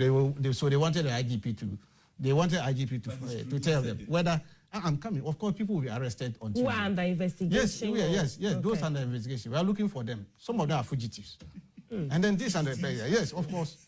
When they appear, they will be arrested. The state will function. Despite by election, the state should not function. No, the state will function. If you are a fugitive, you are running away from the law, and you appear there, former appointee, you will be arrested that morning. And that one is a fact. We just stated the state will have to function. Okay. You see, their grievances was that they don't trust the police. And then IGP said, you said about Blake One-Off, I've arrested some people. And even by the close of the day, I'm going to arrest more. Okay. Because we are pursuing them, we'll get them. And true to his words, by the close, he got 6 more. That made it 8. Those people you saw in there, he arrested them. That made it 8. This is proactive IGP who felt that, look, under His Excellency John Dramani Mahama, he won't allow electoral violence anywhere. He said it. The president made a pledge. And true to his words, he has ordered the police, anybody who is involved in electoral violence, deal with that person. And as a political party, we didn't put our hands in the matter. We allowed the police to deal with the matter. Compare that one to the Azugu people. He's here, Hyde is here. Azugu and his group, look at the violence they unleash on people, state violence, state thuggery. You are talking of somebody slapping. I say some people are 6 feet. They have wives and children. And these Azugu boys, you keep saying they were investigated to have been recruited by Hyde. Yeah, the people, they brought them. They brought them. I'm saying that they brought them. You see, they brought them. Nobody died in Chelpuri. My brother, if you are not aware, we were there. We were in that election. Nobody died in Chelpuri. Look, I am saying that nobody died in Atiwa. I am saying nobody died in those areas. I participated in all this. Nobody. Hide. Your people are not telling you the story very well. Nothing of that happened. Let me introduce Mr. Before, I'll let you I have to go. I begged for time. Okay. Because I did it to go. I would have wished to continue. Yes, Mr. Musa Dankwa, who has just joined us on the set. Mr. Musa Dankwa has joined us. You know, he's Executive Director for Global Info Analytics. Sir, good morning. Welcome to the table. Good morning. I know the heat is hitting you from left, right, center. Thank you so much for your time. Mr. Tanko, land on your point. So we, as a political party, the NDC, we are committed to peaceful process. We will make sure that we comply with all the procedure laid out by the IGP. The Election Security Task Force. We will comply. We told them even in the meeting, and we have even exhibited it. My car was searched 3 times on Wednesday, Tuesday, Wednesday, and Thursday. When you were heading into Akotia, on the ground. In the ground when you are moving. Meanwhile, they know me very well. Right. But we all agree they must search. So allow them. My PA was even complaining. I said, look, allow them to do their work. We don't want any problem. Right. So if they are going to search Hyde as people, they shouldn't cry foul. Because we don't trust you people. You come with pepper spray. They know them. No, I'm just telling him. Go and tell your woman. You see, some of them, they've started misbehaving at funeral ground. They are doing this. If they get a heavy slide, then we'll come here and be talking about it. Nobody's going to attack them, but they shouldn't bring pepper spray or any dangerous weapon to that environment. We beg them. We just want peaceful process. When we finish the election, NDC is going to win massively. They know they have been rigging. This time, they don't have the luxury to rig. The polls are even exposing them more. The people don't like them. In that constituency, they don't like MPP. They don't like them. They are leaving testimony to better Ghana. Upon what is being said, that MPP they don't like the party. lives of the people in Akwetia better. Go and see. They were buying bag of rice, 1,000 cities. Today they are buying a 600. Before they go, I didn't enjoy it. You are rushing to even increase the monies that you're giving to the miners because of fear of losing that seat to the MPP. No, it's a global market. You look at the market trend. And then when it comes, we give it to them. And that's what we are doing. You see, we are social democrats. We are not like them. That is to discourage people from doing their move. That is why we are going to make sure that they enjoy their fruit of their labor. We wish them well. We'll break the news for you. By 5:30 Tuesday, you hear that NDC has won the seat, and all this noise will stop. Thank you, Mr. I want to petition the IGP. He has to appoint Mr. Tanko as his PRO. He's doing fantastic work for him. But he says they were in that meeting. So I'm not reporting what happened in the meeting. So these are takeaways from that. I was in the meeting. And I was in the meeting. I was in the meeting and I reported what happened in the meeting. So I tell Ghanaians the truth so that you people are hiding away from the truth. what happened there. You don't want the Ghanaians to know what happened in the meeting. Then you go outside and believe different thing. You have issues. They say they will bring their own people. In the meeting, they have no issues. They say they are bringing their own people. And we are saying that when they bring their own people, the IGP will deal with them. One peace. Allow peace to reign. Even funeral grounds, they are attacking people. Funeral grounds, they are attacking people. It's not good. All right, thank you, Mr. Tanko. You're watching Current Agenda. It's your most authoritative current affairs program on GTV. Let us know what you're thinking. We're streaming live across board. Go to our website, gbcghanaonline.com, wherever you are in the world, so that you can follow the conversations. Hot on the burner is the Akwatia by-election.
Of the late Yao Ernest Kumi, the MP for that area in the Eastern region, to commiserate with the family, but there were some skirmishes here and there. The police assuring also that if you are not accredited and if you're coming in and you have a personal bodyguard or security man, woman, for whatever reason, weapons will be confiscated before they are allowed into any of the inner parameters of the 119 polling stations that this election will be taking shape in Akwatia on the 2nd of September. We're looking at all the security dynamics going into that election from the backdrop of what happened at the Ablekuma North rerun and the other by-elections that have happened across the country. At the table this morning, Rashid Tanko Computer, who just took leave of us, is the Deputy Director of Elections, NDC, espousing his thoughts there. We also have on Zoom Emmanuel Cotton, who is Executive Director for Africa Center for Security and Counter-Terrorism, giving us his perspectives there as well. Isaac J. Hyde, who is Deputy National Youth Organizer, is still at the table, and we've been joined by Mr. Musa Dankwa as well of Global Info Analytics. I want to give Mr. Cotton a last word on the security situation in Akwatia. Then I'll come to Mr. Musa Dankwa so that we begin the data analysis of then versus now, just days into the election at Akwatia. Mr. Cotton, if we have you on the phone, can you tell us what your last word is on the security preparations and what should be looked out for?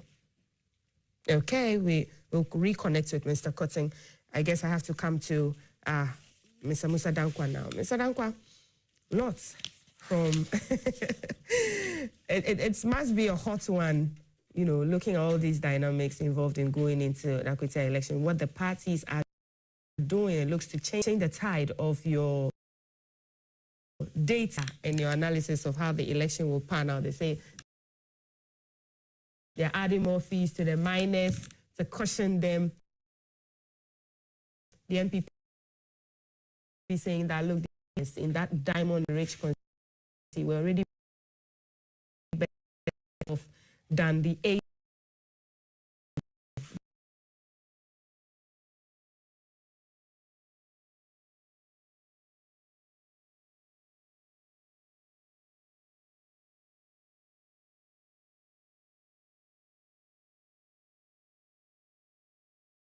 this government's.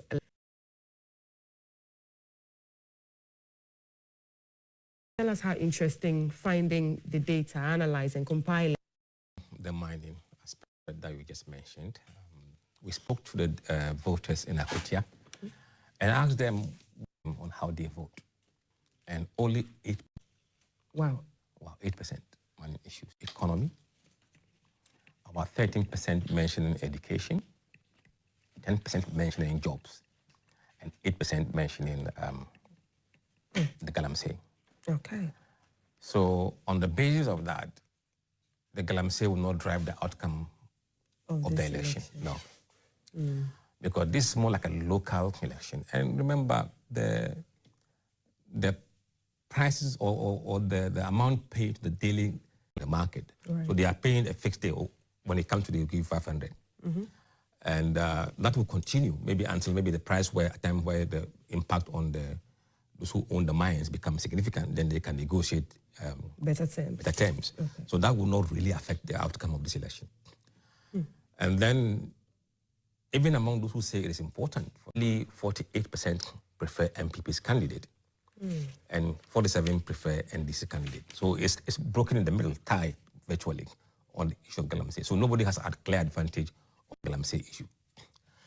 Then when you come to the economy, the MPP has 2-point advantage over the NDC candidate on the economy in Akutia constituency because people are kind of a bit pessimistic now about where the country is headed in terms of overall direction than the previous poll that we did about 4 weeks ago. So that has tended to probably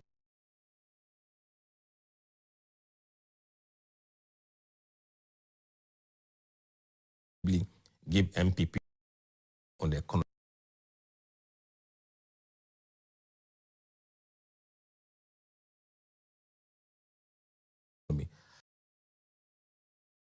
So you have 44% of people who say economy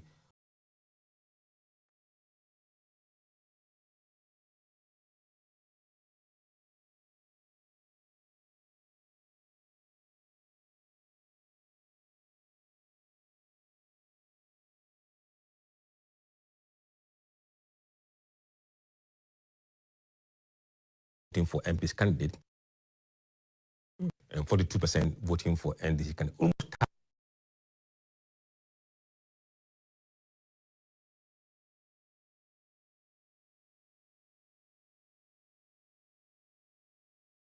high in the middle.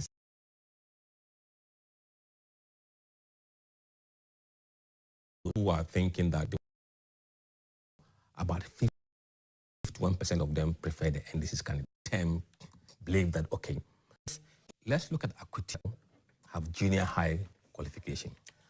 The prospect of these guys have, so those who would likely be part of mining jobs are those with junior high qualification and those without formal qualification. Jobs. Okay. A few of those with a senior high will find their way in there. But another 28% of Akutia voters hold senior high qualification. And another 28 hold tertiary qualification. So these are the ones who are mentioning the jobs, because they are looking for white-collar jobs rather than the mining jobs. Okay. Let's look at the other dynamics, developmental projects. What kind of developmental projects did you see they are looking at? Is it the fact that, you know, heavily they depend on mining and they are not seeing it translate into, you know, the developmental projects, and what the comparison is from the SWAL MPP administration as compared to now, this new government's 8-month life period? Because with the campaign, the MPP is surely telling them that, look, we are going to wrestle power in 2028 and come back, and this is what our track record has been before the 2024 election. Look, I'm not going to go into who did what and what. For people in a particular constituency, the roads are bad. That's a developmental project. Yes, and those are the things. Maybe hospitals or healthcare facilities, maybe schools, hospitals. Those are the infrastructure things that they probably need. Water, drinking water. Water is a bit of challenge in that area because of they polluted the water bodies, and now they have to rely on other means of source of water to be able to live as a community. Okay. My hometown, I remember when I was young, I used to go to a stream called Subani, just out behind the town.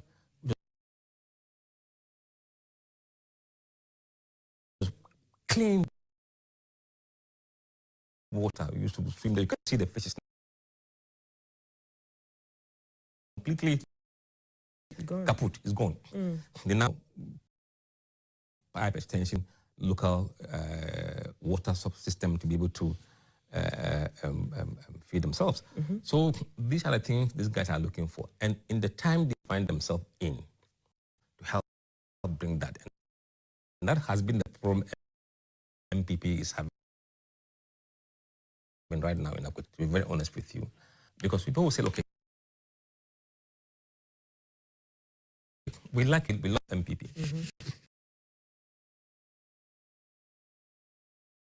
But should we send this guy and how is he able to lobby to that's what we want? And that has been the challenge that MPP is facing in terms of campaign. If you look at the NDC campaign, that's the angle they've taken, saying that if you vote for this guy, he will help champion development in the NDC party. That is robbing off in the consensus direction or wrong direction. So the honeymoon is still there, even though the number has kind of dropped a bit compared to the last 4 weeks. But it is still there generally. And that is what people may think, okay, yeah, let's give it a second chance. So if you look at the polling numbers, which initially showed MPP leading in the first poll, now it's turned on its head. And then NDC is likely to win the constituency come Tuesday. Because of facts that probably people don't know, even within the MPP. What you are seeing is division in MPP. Full stop. That's what's influencing the rise the outcome. What we are seeing. Because in the constituency, you have 11% of the respondents who are MPP sympathizers saying that they are voting for NDC candidate. But you have 3% of NDC equally voting for MPP's candidate. So when you net off, you get +8 advantage for NDC on cross-party lines. Then specifically about those who in 2024 voted for Ernest Kumi. This one, regardless of their party, who did you vote for? Ernest Kumi. Who are you voting for now? I'm voting for A or Mr. B. That is where the number becomes very profound. When you look at that data, you will see that 24% of Ernest Kumi's voters who went and queued and voted for Ernest Kumi in 2024 have switched camp to NDC Beidou. You cannot win an election if you lose that number of people. 24%. Remember, they won Akwatia by just 2,000 votes. Absolutely. And what is required to flip the seed is not 2,000 by 1,000. So you have to always divide the margin you had by 2 to get the swing. Right. It means if the swing is 1,000, that means the seed is gone. You have 24% of some of those people switching vote. That number will not hold. That is mathematics of polling in the data we have seen. Unless they revert and say, oh, change our mind between the time they told us and election day, these numbers will not augur well for MPP on Tuesday. Okay, 52,338 registered voters across 119 polling stations. I do see here that the MPP has 46% when it comes to party affiliations in the data, and the NDC has 41%. So as you said, the swing. And if you can see in the final poll now we delivered, NDC is 41% in the sample, but they are getting what? 53% of the vote. So they've moved from 41. It means they are getting other parties, including MPP, to take them where they are. When you look at MPP, they are 46%. But the polling number says the candidate is getting 47. So only 1% has come to add to their number. So it means that most likely, most of the other parties are against them in the constituency. Wow. Let's talk about the sympathy votes. I've seen the demographics of, the different qualifications of people and the likelihood of the sympathy votes for the late MP's party. Ernest Kumi, and how that is also going to play a role in for the swing or for retaining that seat for the MPP? You know, if the sympathy vote is bigger chunk of the respondents' reason, then it could have an impact. Okay. Because if you look at those who say sympathy will influence them, MPP is getting about 75% of those people. So imagine sympathy was 40% of the reasons, then certainly MPP was going to win. But sympathy is only 4%, and they are getting 75% of that 4%. So it's not material, it's not significant, mathematically. And then if you look at those who say sympathy will influence them, most of them are people with junior high qualification and no education. Those with senior high and tertiary, sympathy is not influencing them. Because they are more discerning? Discerning. And also remember, put together, those with the senior high and tertiary qualification in Equatorial represent 56% of the total sample we engage. So the population there is educated, and that is not helping MPP in this situation. More elite. I see the voting for my party, the percentage of that is even more than the popularity of the candidate. How significant is this? There are people who say they are voting for the candidate because it is my party's candidate. So regardless of who the party present, they also vote for that candidate. And again, 85% of those who are saying, those who said they vote based on their party are MPP people. So those people are voting for MPP's candidate. And 25% are voting for NDC candidate. So we can see the MPP people are more loyal to the party rather than the person the party present. What does that say about the message of the person?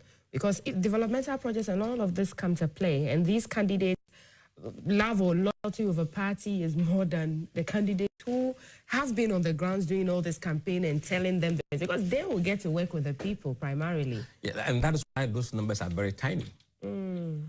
Right?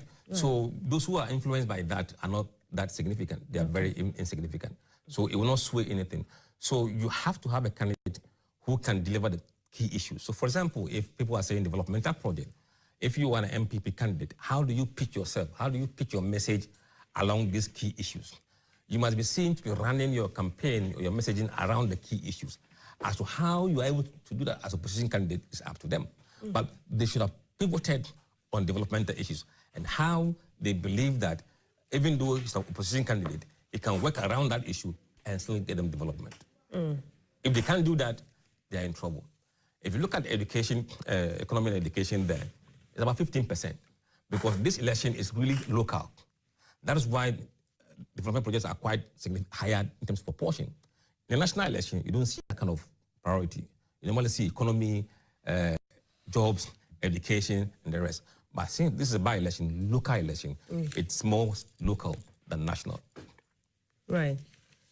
I'm looking at also other factors, and I'll let you speak on other factors and the qualifications that are, and the percentage of the qualifications on other factors in this green table. 13% for junior high school, 38% for senior high school, 25% for tertiary, 25% for no education. So the senior high school, 38% of them is higher than all the other qualifications. Wondering what these other factors are. You know, I've always said, and parties must listen carefully, you cannot do anything in this political environment without understanding the demography of the people you are dealing with. Because that understanding enables you to see what message you put out, how to carry that message, and how to push that message, and where to push that message. Okay. If you don't understand these issues, you are gone. You are living in the past, because the age profile of the voters, their educational background, will tell you what kind of message you take to them. If you are going to people who are educated, then you're going to have intellectual debate with this group of voters. Absolutely. If you go to those with junior high and senior high, you know, you're having a street level conversation. And you can't have one brush to paint everybody as they are the same. They're not the same. So this is very important. And we are seeing that manifesting in this Akotia by-election. Akotia, surprisingly, is heavily educated, surprisingly. Surprisingly, because Yes, I yes, thought surprisingly. that, you know, there's a lot of the galamseying and the minors, and they necessarily do not Most need of that them higher don't qualification. live and vote there. They come in as minors who come in. They are migrant workers. Right. Even though you have some of the boys doing the but most who come there, they're not indigenous. So they don't actually vote there. Which party seems to have recognized this gaping hole? That I don't know. You have to ask them. I don't know. because of the percentages that this is the kind of message you should take to these demographics. You know, I've seen over the years that we completely ignore demography. We completely ignore it. How do you completely ignore demography? Well, that's what they have been doing, because if you look at the messages they're carrying across, it is the same, regardless of where they go. Even gender factors as well, if you look at them, are they also completely ignored? The women who choose the candidates versus the men. So for Asumedu and then Beidu, for gender, Bernard Beidu has 47% for male and 46% for female.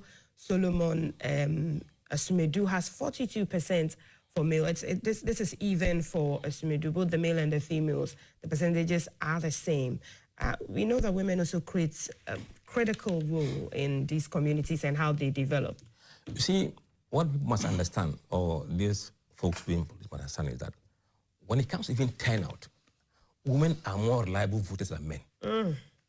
Turnout. Right? So they're more reliable than men when it comes to turnout. So if you're suffering from turnout fatigue, then you must know who to target. And women are the best to capture because they will come out and vote.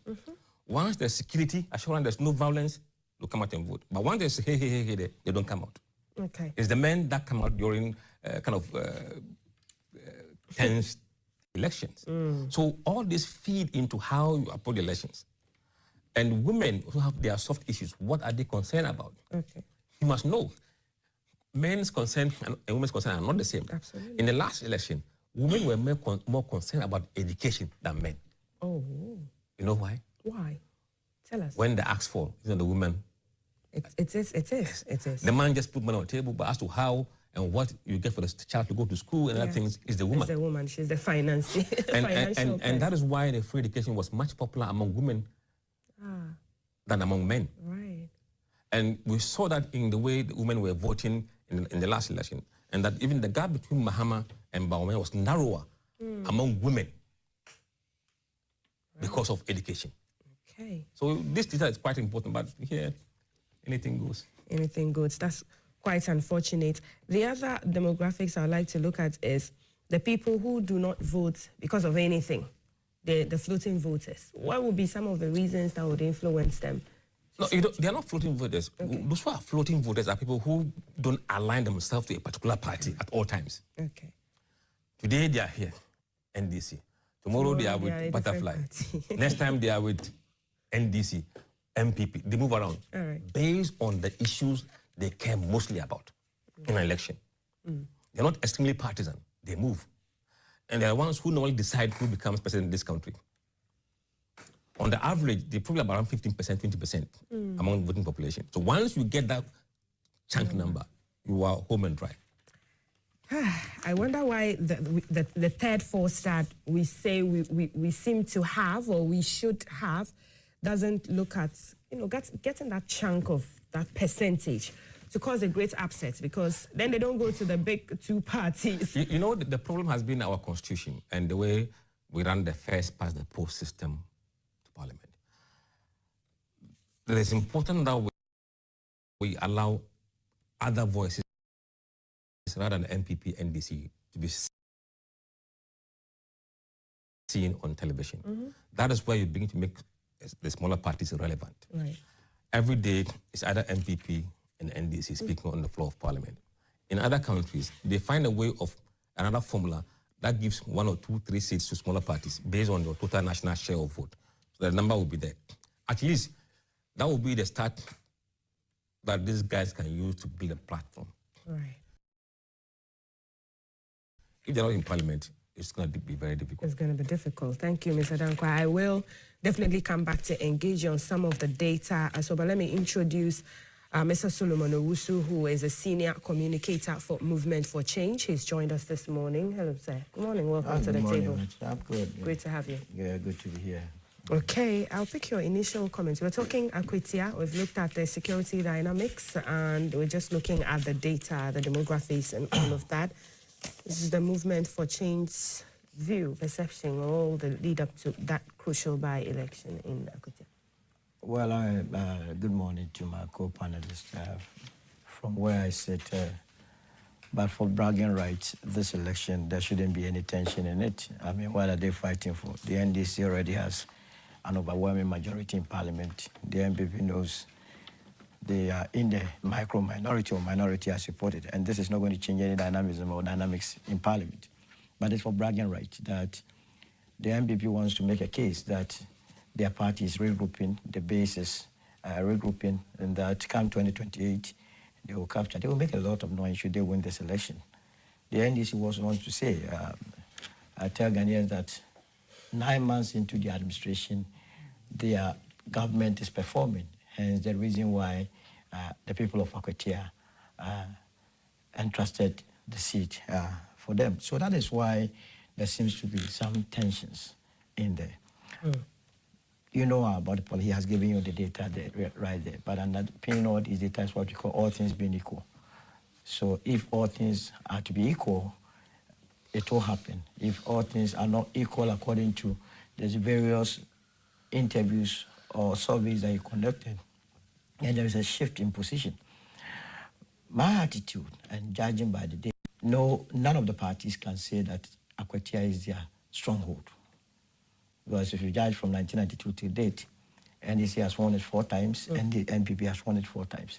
And even the last one that ended up in controversy, the difference between the NPP and the NDC was a little over 2,000. So that is what we are dealing with. Now, over the years, history has to come to play.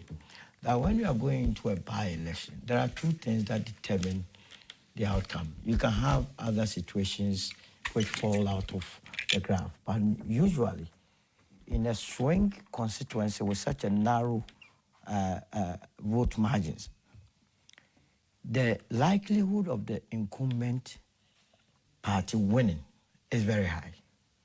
Very high because, you see, people invariably want to identify with the government of the day. You understand? What is the point? The people have already won the presidency, they have an overwhelming. Why do you want to have a tete-a-tete with them or go in the opposite direction? That is what normally plays out, and it has been used by both parties over the years. That, why don't you want to be part of the winning team? So that might play to the advantage of the government NDC. of the day, the Yes. NDC. But on the other side, the very candidate the NDC also support is fraught with a lot of problems.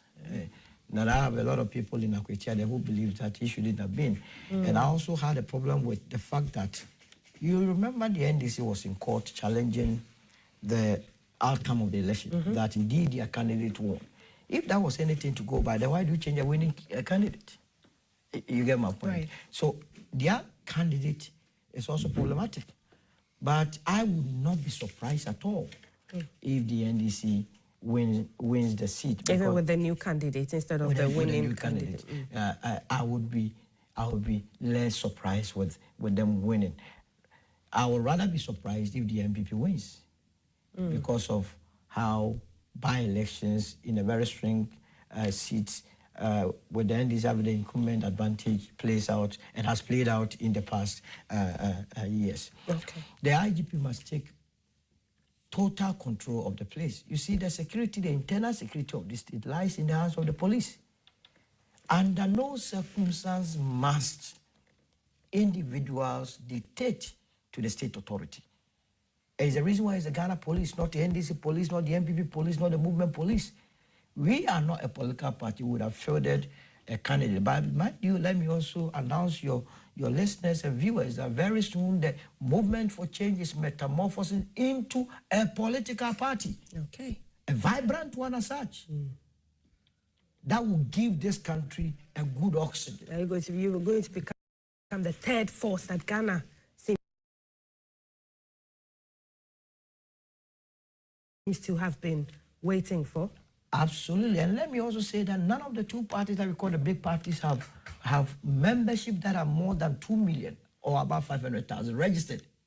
None of them, they don't have it. What they have been using to gauge their membership has to do with the voting outcomes.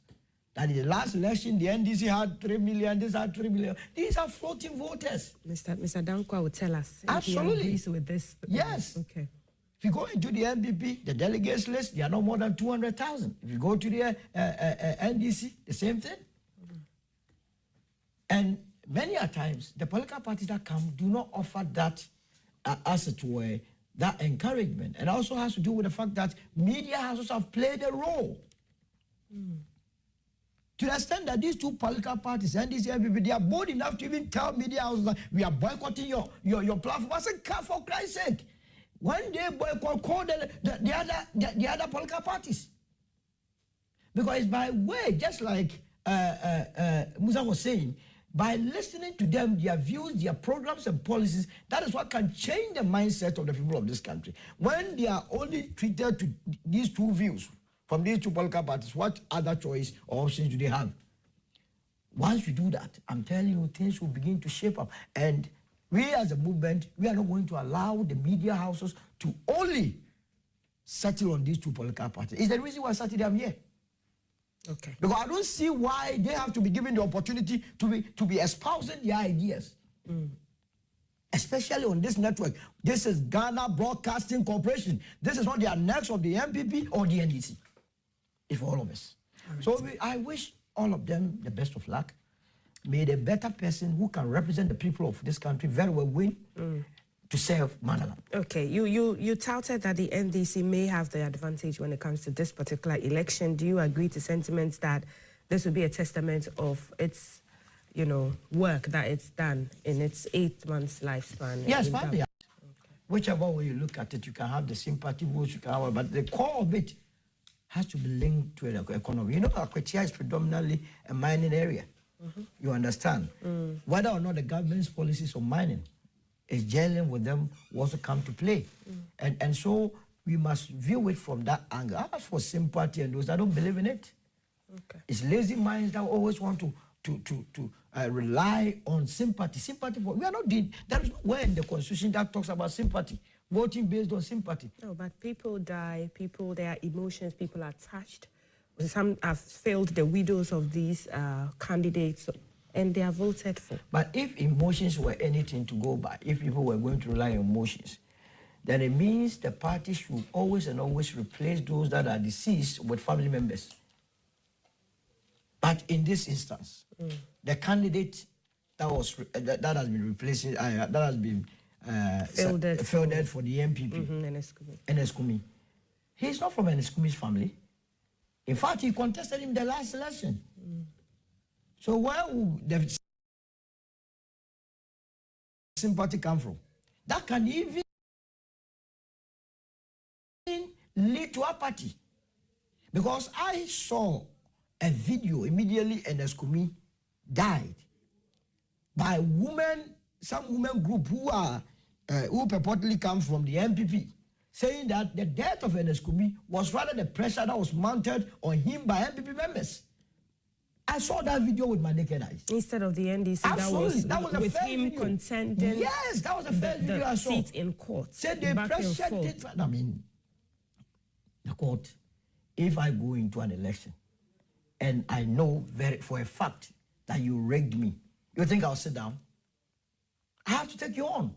I have to insist that the right thing is that it is the reason why the New Patriotic Party went to court in 2012. But that doesn't make nonsense of the fact that maybe the court pressure from the NDC side also insisting that that election had been rigged got to the young man. I don't think that would have caused him to die, because if going to court caused people to die, John Mahama would have died first. But why do they think that the NPP rather? Is it? Why do the sentiments say that the NPP these are the killed or these are the words from the women that I heard. Okay. According to them, everyday pressure, no matter what the young man did for the constituents, they never appreciated it. Give me this, give me that, give me this, give me that, money. It was all about money. I'll give Hyde a chance to react to that, but... No, but maybe he hasn't seen the video I can make available to him. You understand? the way and manner our politics have been monetized. Have you heard what Adenimo has written? Adenimo's about the cost of the filing fees. How much did he say it's costing? It's 100,000. No, madam. Oh, Mautiti, you want to reduce the amount here. Let me read for you to see. Sometimes, you see, we must let the people of this country understand the way and manner and the directions these two political parties want to send us to. This is Adenimo speaking. Point 4. He said one of his reasons for withdrawing from the race is the fact that a whooping amount of 4,600,000 is 4.6 million cities. 4,600,000. That's 4.6 million cities. It's what the New Patriotic Party is demanding from him. By way of filing. By way of filing fee is 100,000. Nomination. Which one is the Solomon? No, I'm coming. When you said 4 million, I'm a bit checking. I'm coming. I will let you read. Let him justify the amount. I will let you read. When the statement is coming I will let you read. I haven't cited it. It is not even about that. He wants to buy the dollar. Let him justify the amount. Please justify. This is a platform of credibility. I do not want. It is a platform. Let me. Okay. Engineer. Okay. Press statement on MPP primaries. The following broad consultations, advice from my team members, and careful reflections on the current circumstances of the party, I have decided not to contest the MPP presidential primary schedule for January 31, 2026. And the decision is founded on the following points. 1, inappropriate political timing, January 31st, 2026, for the conduct of that presidential primary. The top-down approach that I have seen to internal party contests, which has been severely criticized by many party stalwarts. Point 3, the seeming inclination and bias of party executives towards one candidate that I have seen as well. Point 4, the unreasonable and unhealthy monetization of our internal politics as evidenced in the astronomical amount of 4,600,000 Ghana cedis. That's 4.6 million being demanded from each aspirant. I would want to make this available to my producer so that we can have it on screen to substantiate. This is signed by Engineer Francis Adenimo. I would never lie for any reason. Nevertheless, I wish all the aspirants well in the campaigns, is what he said. But he says he believes that this undermines the foundations of our internal democratic culture and places an ethical emphasis on money rather than competence and winnability. This monetization was what the women in the video I saw were alluding to. The sort of pressure that are put on individuals within the party. How come, for Christ's sake, how can you demand 46 billion old Ghana cedis from someone because the person wants to be your flag bearer? You would have eliminated more than 99.9% of Ghanaians from contesting. Are elections cheap in Ghana? It has to be cheap because we are not selling anything. It's sale of ideas. If this was how our elections were run, I'm not sure Kwame Nkrumah would have been the president of this country because he came to this country with nothing. Even with the MPP, J. Kufuor would never have been the flag bearer of the party and could not have become the president of the land because he didn't have that money, that magnitude of amount. So why in the you want people with that caliber, with that intellect to contest on your ticket? So all these 5 candidates are fielding this money. Million, they have paid. 5 have paid 23 million, which translates to $2 million already back there. For that 4 million per candidate. Adenimo, if he's lying, I am lying. According to him, the breakdown is that picking of nomination form is 100,000. Filing of the nomination, something they call development fee or cost. That alone is 4 million cedis. Okay, Solomon, please make that statement available to me, to my producer, so that we can put it on. And I want Hyde to weigh in on this. To further settle this matter, Adenimo is not dead. He is alive. Your producers must do it the greatest honor. Yes, we're going to try and reach. Yes, we'll put that statement out there. It's signed by Engineer Adenimo himself, which I quoted, and my producers will try to see if we can get Engineer Adenimo on phone. Because I am seeing this for the first time. Hyde. Thank you. But I as moderator of this, of our sitting this morning, why do you allow this gentleman to set agenda for this conversation? This is a statement. I'm coming. I say so because we came here to have discussions concerning, for us as NPP, we have men of honor who have filed to contest for our primaries. Men of honor who have shown track record and diligence in serving this country. No disrespect to Honorable Adanimo. He's run for our primaries before. He's made his intent and interest of running for our primaries some time back. If today he's not going to contest, I don't see how the conversation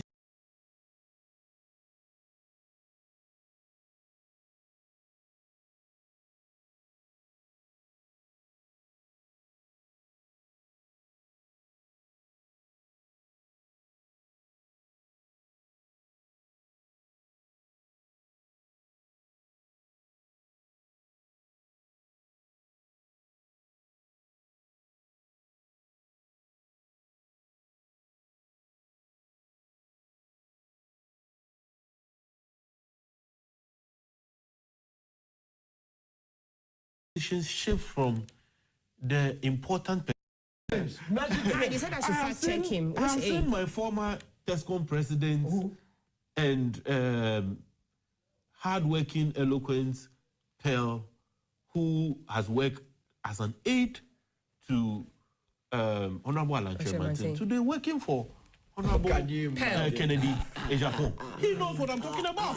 I don't know about it. He knows what I'm talking about. And I can give you, I can provide you evidence to that effect. He knows what I'm talking about. The fact that you don't know. I'm talking about an executive assistant. No. You shouldn't be intimidated by what he's saying. Solomon, no. I'm saying that if he says he's providing evidence, in fact, I will give you pictures for you to post it. The young lady I'm talking about. The young lady is a very hardworking. Please share the it's a very evidence hardworking with me. lady. I'll send it to your WhatsApp. Yes. Very hardworking, very committed to her work.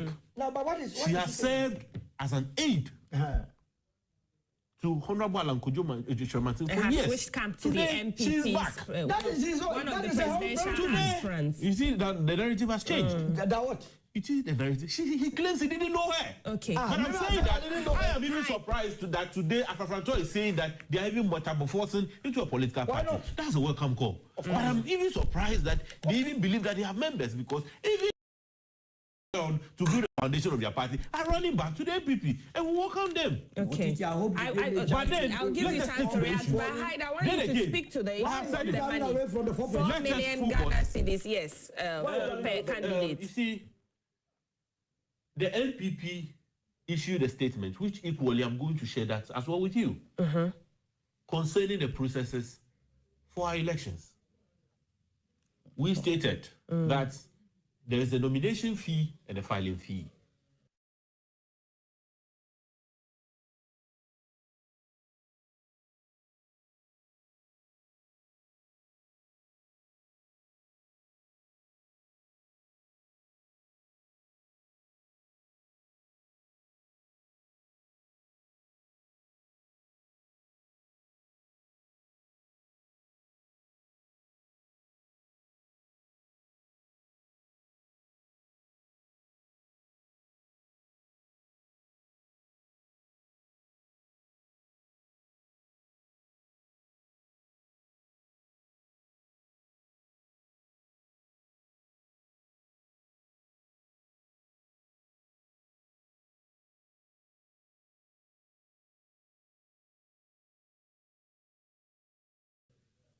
When you quantify, it's not the NPP. Quantify.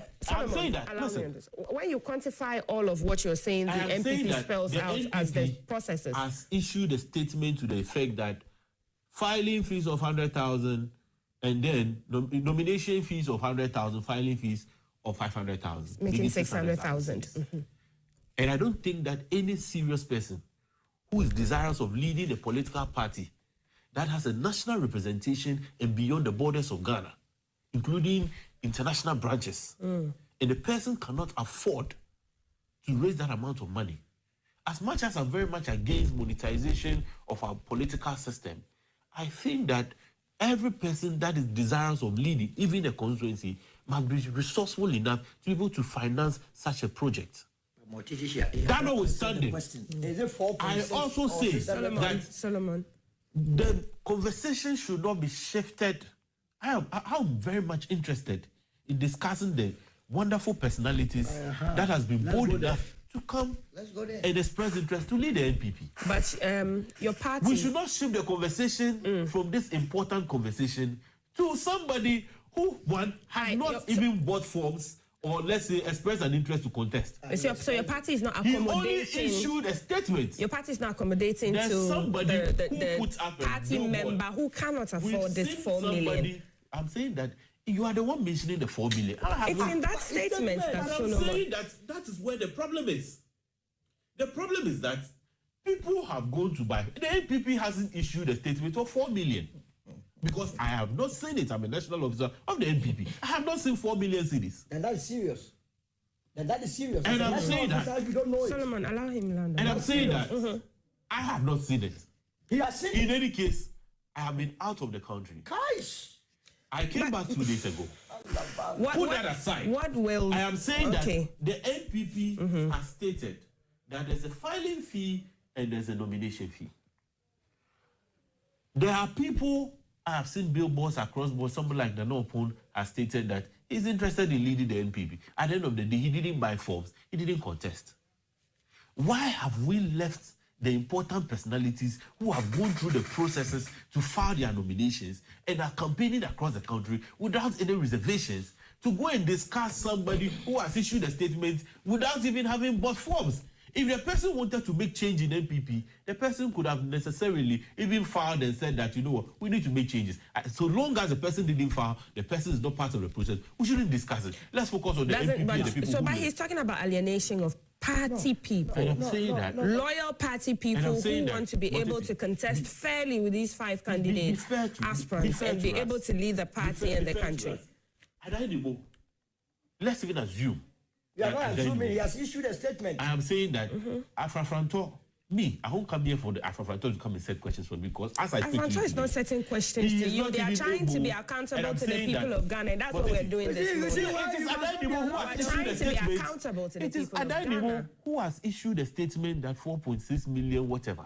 I'm saying that I am not aware of that. Then that's serious. I have told you that the nominations as we issue the processes...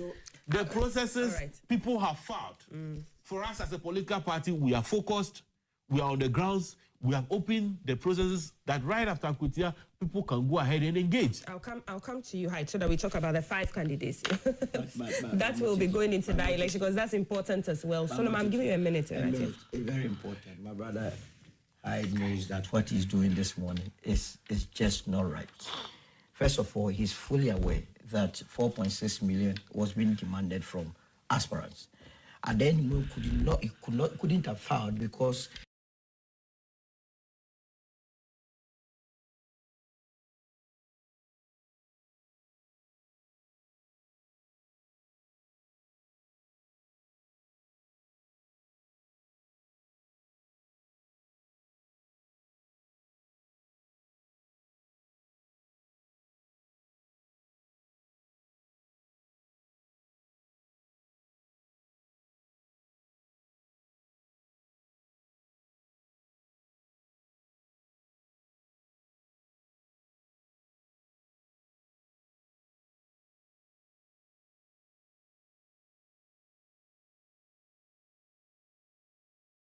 that was a prerequisite. You have to set a outrageous amount for anybody worth the salt to contest on our ticket.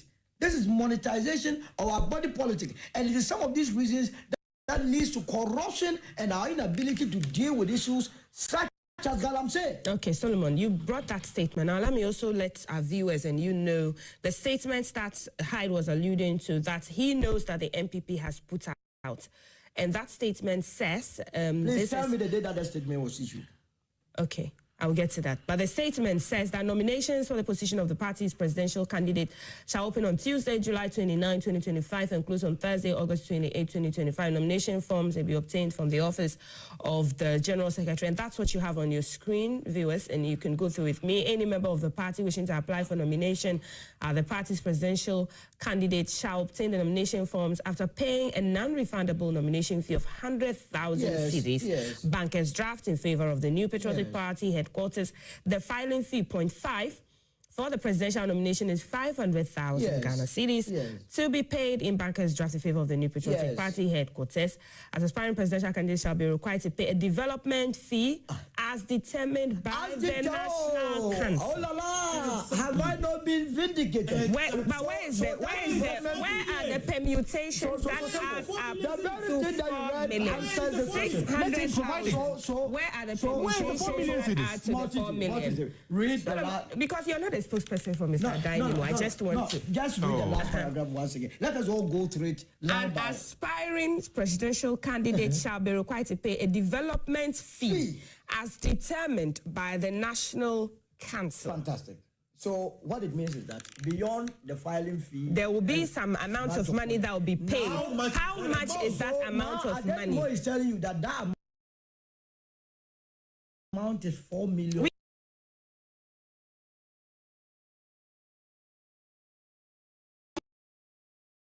We take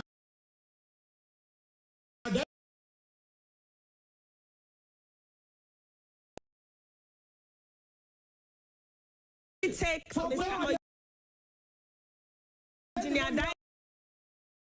saying that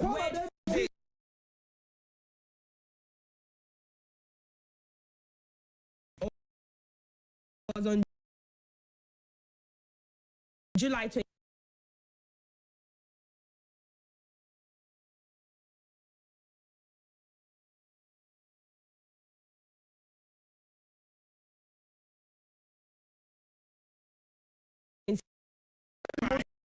Adenimo statement is on the 27th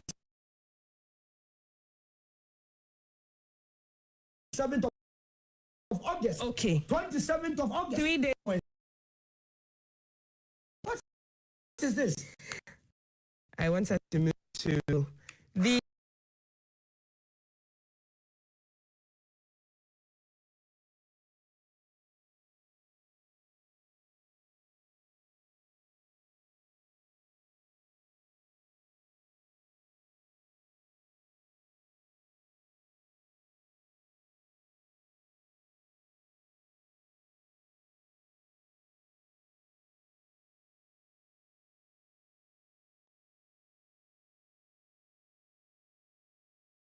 shouldn't risk banking their votes on fresh faces to them to victory. Dr. Brown, looks like that's the cliche that's running in the other candidates as well. Mr. Ohene Kennedy Ejapong as well, and the former education minister, the Honorable Educhum as well, going to the grounds to speak to the people about what their values for the party will be and how uniting the party will be. We've heard about the camps of various candidates going at each other, tribal issues mentioned, religious issues mentioned, which one of the candidates, Dr. Bawumia, addressed. We also heard about the allegations that the party seems to be tilted and in favor of certain candidates as against the others. Tantamount to all of that is the filing fees and all of that that is being alluded to. And the representatives or people from the camps of these candidates coming out to clear the air or address some of these allegations that are flying high. And so if you have been following, for the past 2-3 days, the grounds have been heated as they head into that 31st January delegates conference to elect who the presidential aspirant of the NPP will be headed into the 2028 elections. President John Dramani Mahama in this week also put out the statement that he will not be running again as per the Constitution, even though we have heard from experts that there have been some comments on the grounds about changing the Constitution and moving into, more than 8 years of a particular precedent. Let me go to Hyde. I've seen all the things that you have sent me that my producers will make the pictures. Yes. The aide and executive Yes. assistant of Honorable Alan Kojo Tremantin, who is now back in NPP supporting Ken. I'm saying that movement for change, the movement for change, they are sleeping. Even he, I'm sure by now is negotiating his way back into the NPP. Solomon has nowhere to go. Nation The Live. movement for change, Mr. Dankwa, they don't even have an office let beyond them Greater put your Accra. They have microphones nowhere on to so that go. I can They bring won't be back Mr. in Musa the Dankwa. This is Current Agenda. You're watching us live. Go on Facebook at GTV Ghana. You can follow our conversations there. This show is proudly brought to you by Bank of Africa. You bank better with them. Follow the conversations on gbcghanaonline.com, our website as well. Gentlemen, thank you for calming down. Mr. Dankwa, let's go into the data of these aspirants as well, looking at how they're heading into these elections, all the sentiments about which candidates is preferred or being touted by the party, aided by the party to go into this election. Right, thank you very much for having me on this issue. Look, in every party's election,